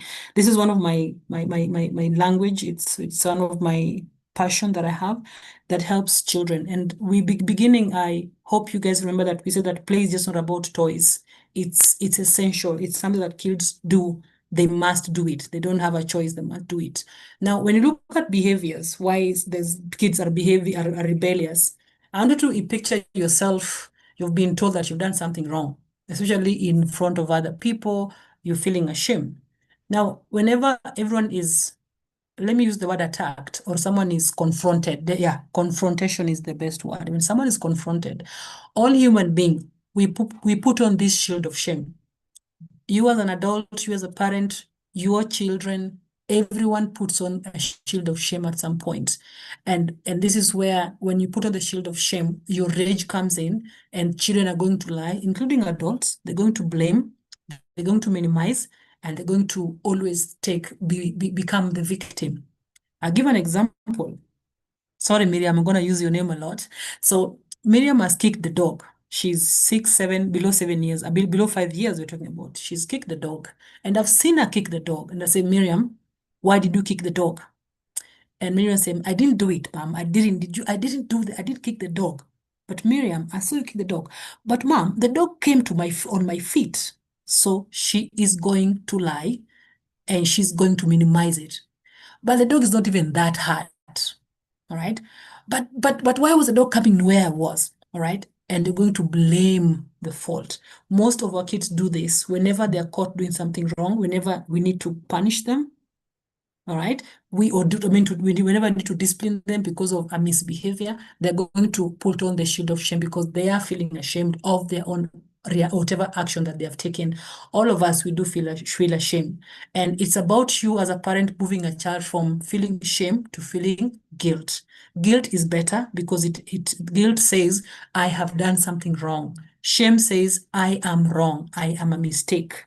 All right. Guilt is, I have done a mistake. Shame is, I am a mistake. So it's about helping these children move away from the shield of shame to a part of guilt and understanding that whatever we've done is not okay. I need to correct my behavior. And also this will be done by you emulating it. Okay. When you go back to play therapy, what is play? We've talked about this as first time, what play is. And it's, if you play with your child, and remember, this is the best stage. Below this age is the best to play with them. When you play with a child, you can access their world. You see, most of babies at this stage, they play imitating us. If it's the father who's doing something, you'll see them imitating their father.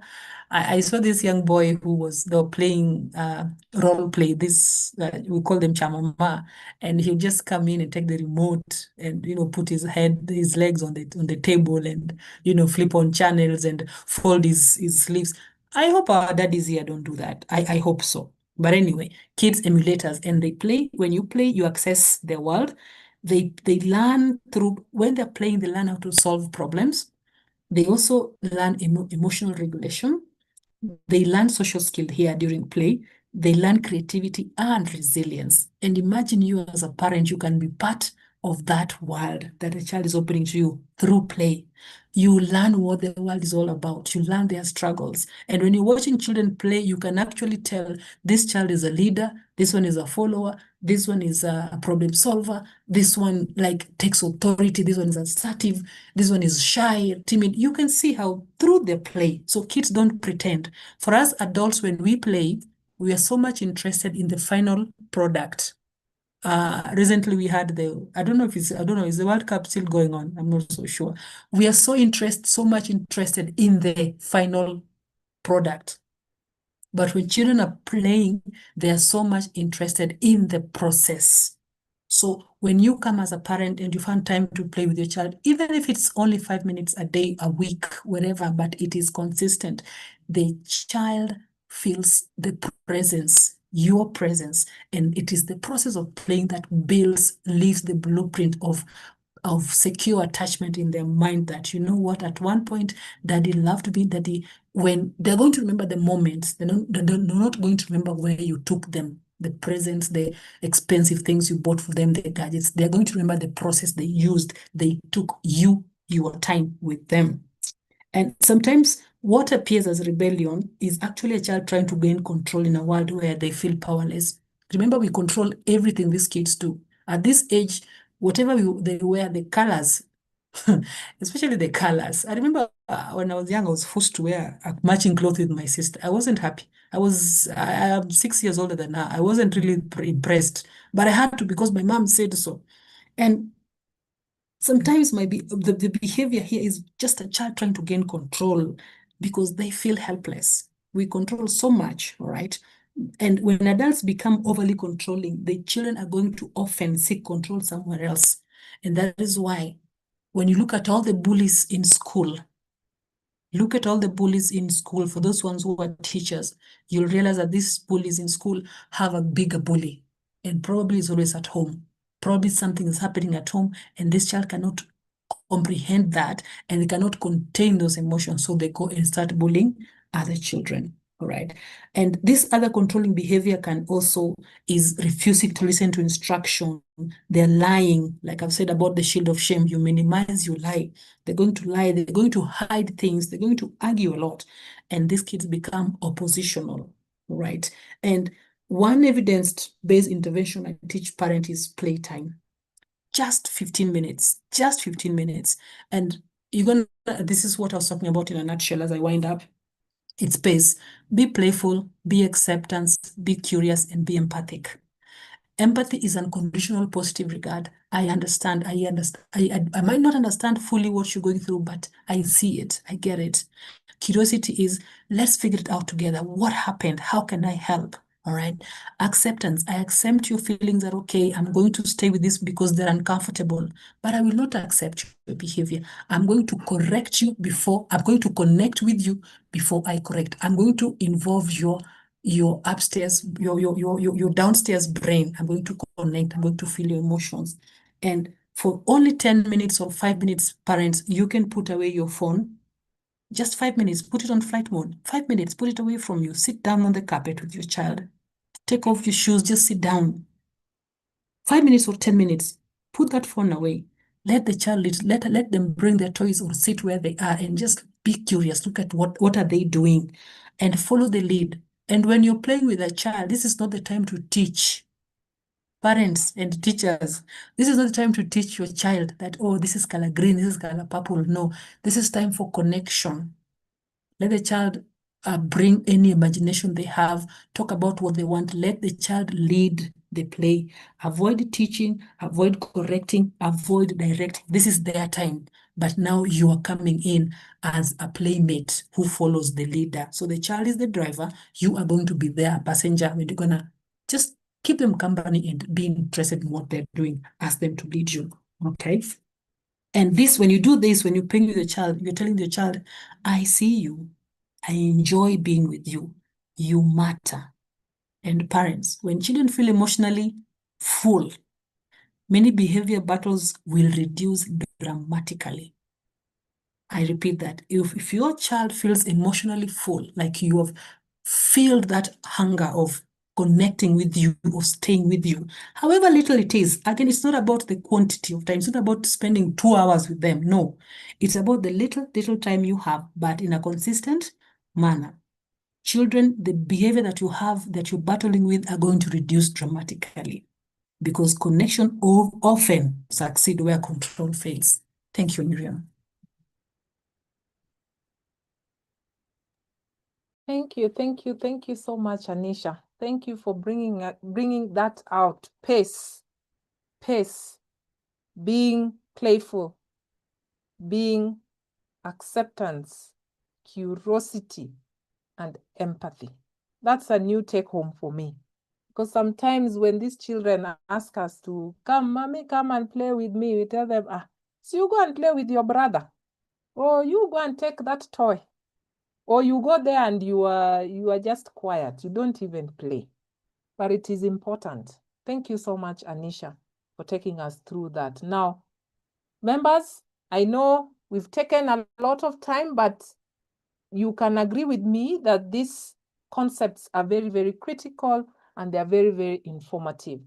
Now, it's time for our questions. Dr. Mbeche, is there any question on the chat? All right, there are two questions I've seen, one at the very end.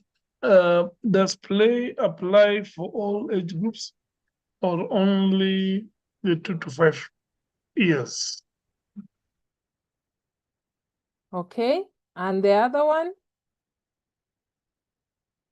No, the first question I saw in the beginning. Okay. And the first question was directed to Dr. Oteyo, and it comes from the point where she says, the opening of doors and throwing things around. I can relate. You just shout at a child as a mother. My children are teenagers already, did so many things wrong at that stage because it's so overwhelming.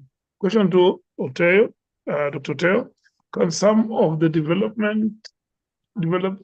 temperaments and characters be changed or reversed? And then the second question goes to Anisha.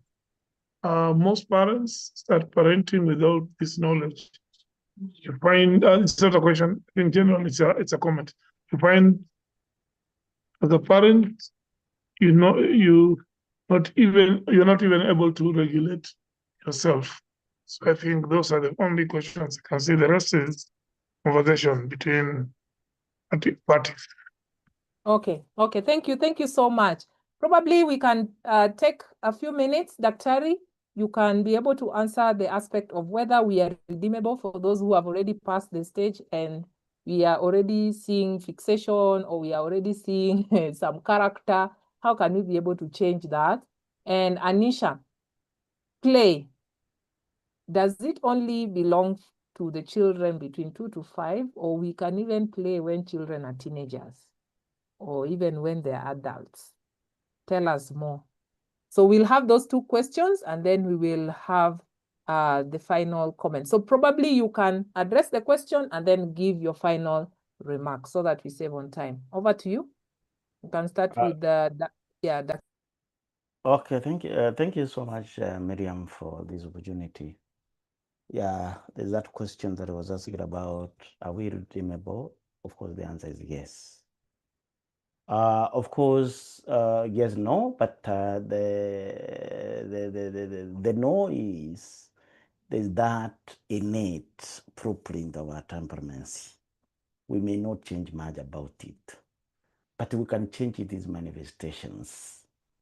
How can we do that? One is first to understand your temperaments. And every temperament has strengths and weaknesses. And depending on which test you have done, psychological test, currently, like the Myers-Briggs, it gives you the dominant personality and the minor personality. Based on that, they compensate each other, they neutralize each other. So when you are conscious, which personality trait do you have dominantly and the minor one, and you check on their strengths and weaknesses, because you are aware, you can consciously be able to change and neutralize each other. Miriam, you have dealt with me. I'm dominantly melancholic and choleric. One weakness of melancholics is perfectionist, and we overanalyze, and we are likely to suffer from what we call analysis paralysis, and we don't move ahead. We are very poor risk takers. But you know, the choleric, some aspect of choleric that is in me, which is a doer, a driver, a motivation, makes me to deliver. I think you have realized, Miriam, the little time we have done something with you, that is me for you. Because I'm aware, I think now I'm overdoing. Now I'm going for too much details. Then I bring now the choleric in me to manifest itself. Because a choleric, you have to execute what you have planned. It really compensates very well. Like my spouse, she's a sanguine, pragmatic. You see, sanguine that is going, sometimes they don't take things serious. Very poor listeners. They want to be listened to. But a pragmatic minor, in fact, and being conscious is that, and when she went to counseling, in a way, she has stabilized and she's a patient, she can listen. So, my members, please do, it's an open access test. Myers-Briggs personality, then you know yourself. Once you know yourself, you can be able to change the manifestations. That is the point I will say. That the sample was about time out and time in. Time out is very punitive, and you are making a child to stay away from the situation. You withdraw attention from that child. But time in fact, it is very educative. You are supporting the child, and you bring the child very closer to you, and you are emotionally connected with the child, and the purpose is to co-regulate, and that is what Anisha said. Thank you so much for this long that you have waited. Let me tell you, it is so weighty, because as much as these other ones we have been saying, this is like a turning point for the next, how your baby is going to look like in terms of character formation, in terms of developing purpose in life, and getting conscious to know what is right and wrong. No wonder why we have taken too long. But thank you. We don't want to take your time for granted. 2 hours and a half, as not want to waste. We have planted a seed. Thank you, Miriam. Thank you. Thank you so much, Daktari, for those final remarks. Over to you, Anisha. Children, thank you, Miriam. Children can play as young as they've started having the sensory motor skills, they can move things, to as old as teenagers, but depends again on your relationship with them. It depends again on the relationship with them. If this started early, it can be maintained. If it wasn't, for those who are asking what happened now, it can still repairable. Remember, those maybe you're not there, I'll repeat something called neuroplasticity. That is just the adjustability and flexibility of the brain. It is able to repair around anything that has hurt it. All right. And our children are they're still young, we can still repair. Even you as an adult, until the day you die, your brain is still able to learn and unlearn things. All right. Your neurons are still firing and wiring together. And that is what that matters. And for teenagers also, there are things you can spend time with them, not necessarily play, but you can spend time with them to check out what do they like doing. Do they like hanging around? What are some of the programs they like watching? There's some games they're playing. Be goofy, be playful with them. Ask them. They'll think you're really silly. Like, by the way, how does this game?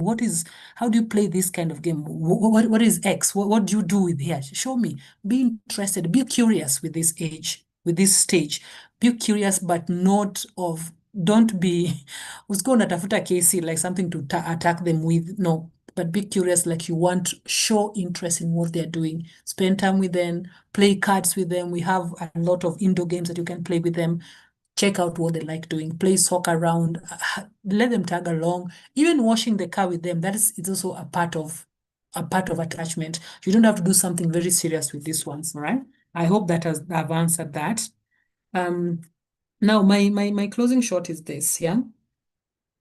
Your child is not looking for a perfect parent. They're looking for a safe parent.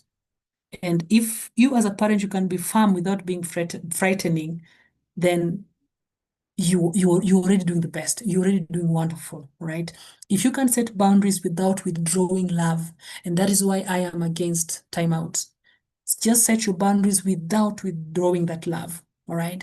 And one thing also personally I have struggled with, I have teenagers, I have an older boy, older children.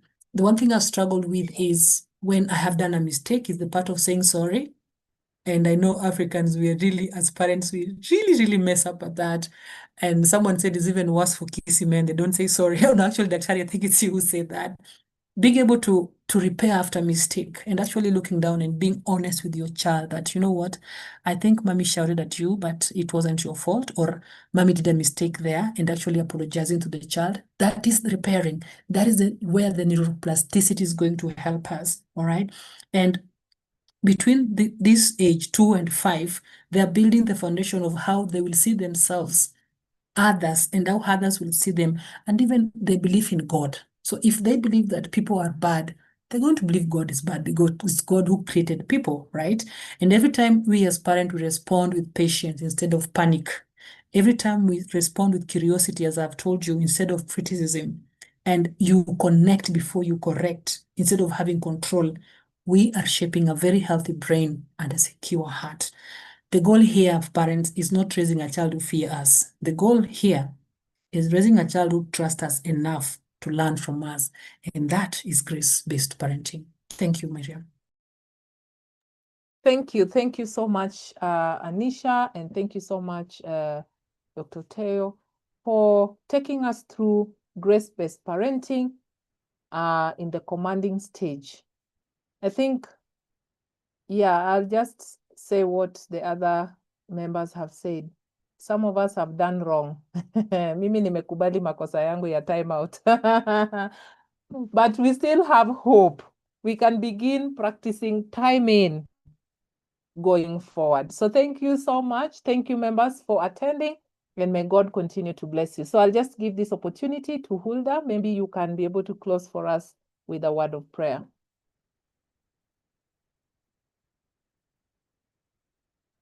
Hulda, are you there with us?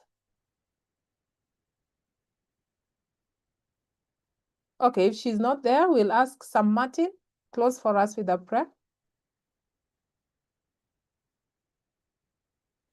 Okay, thank you so much to the leaders of the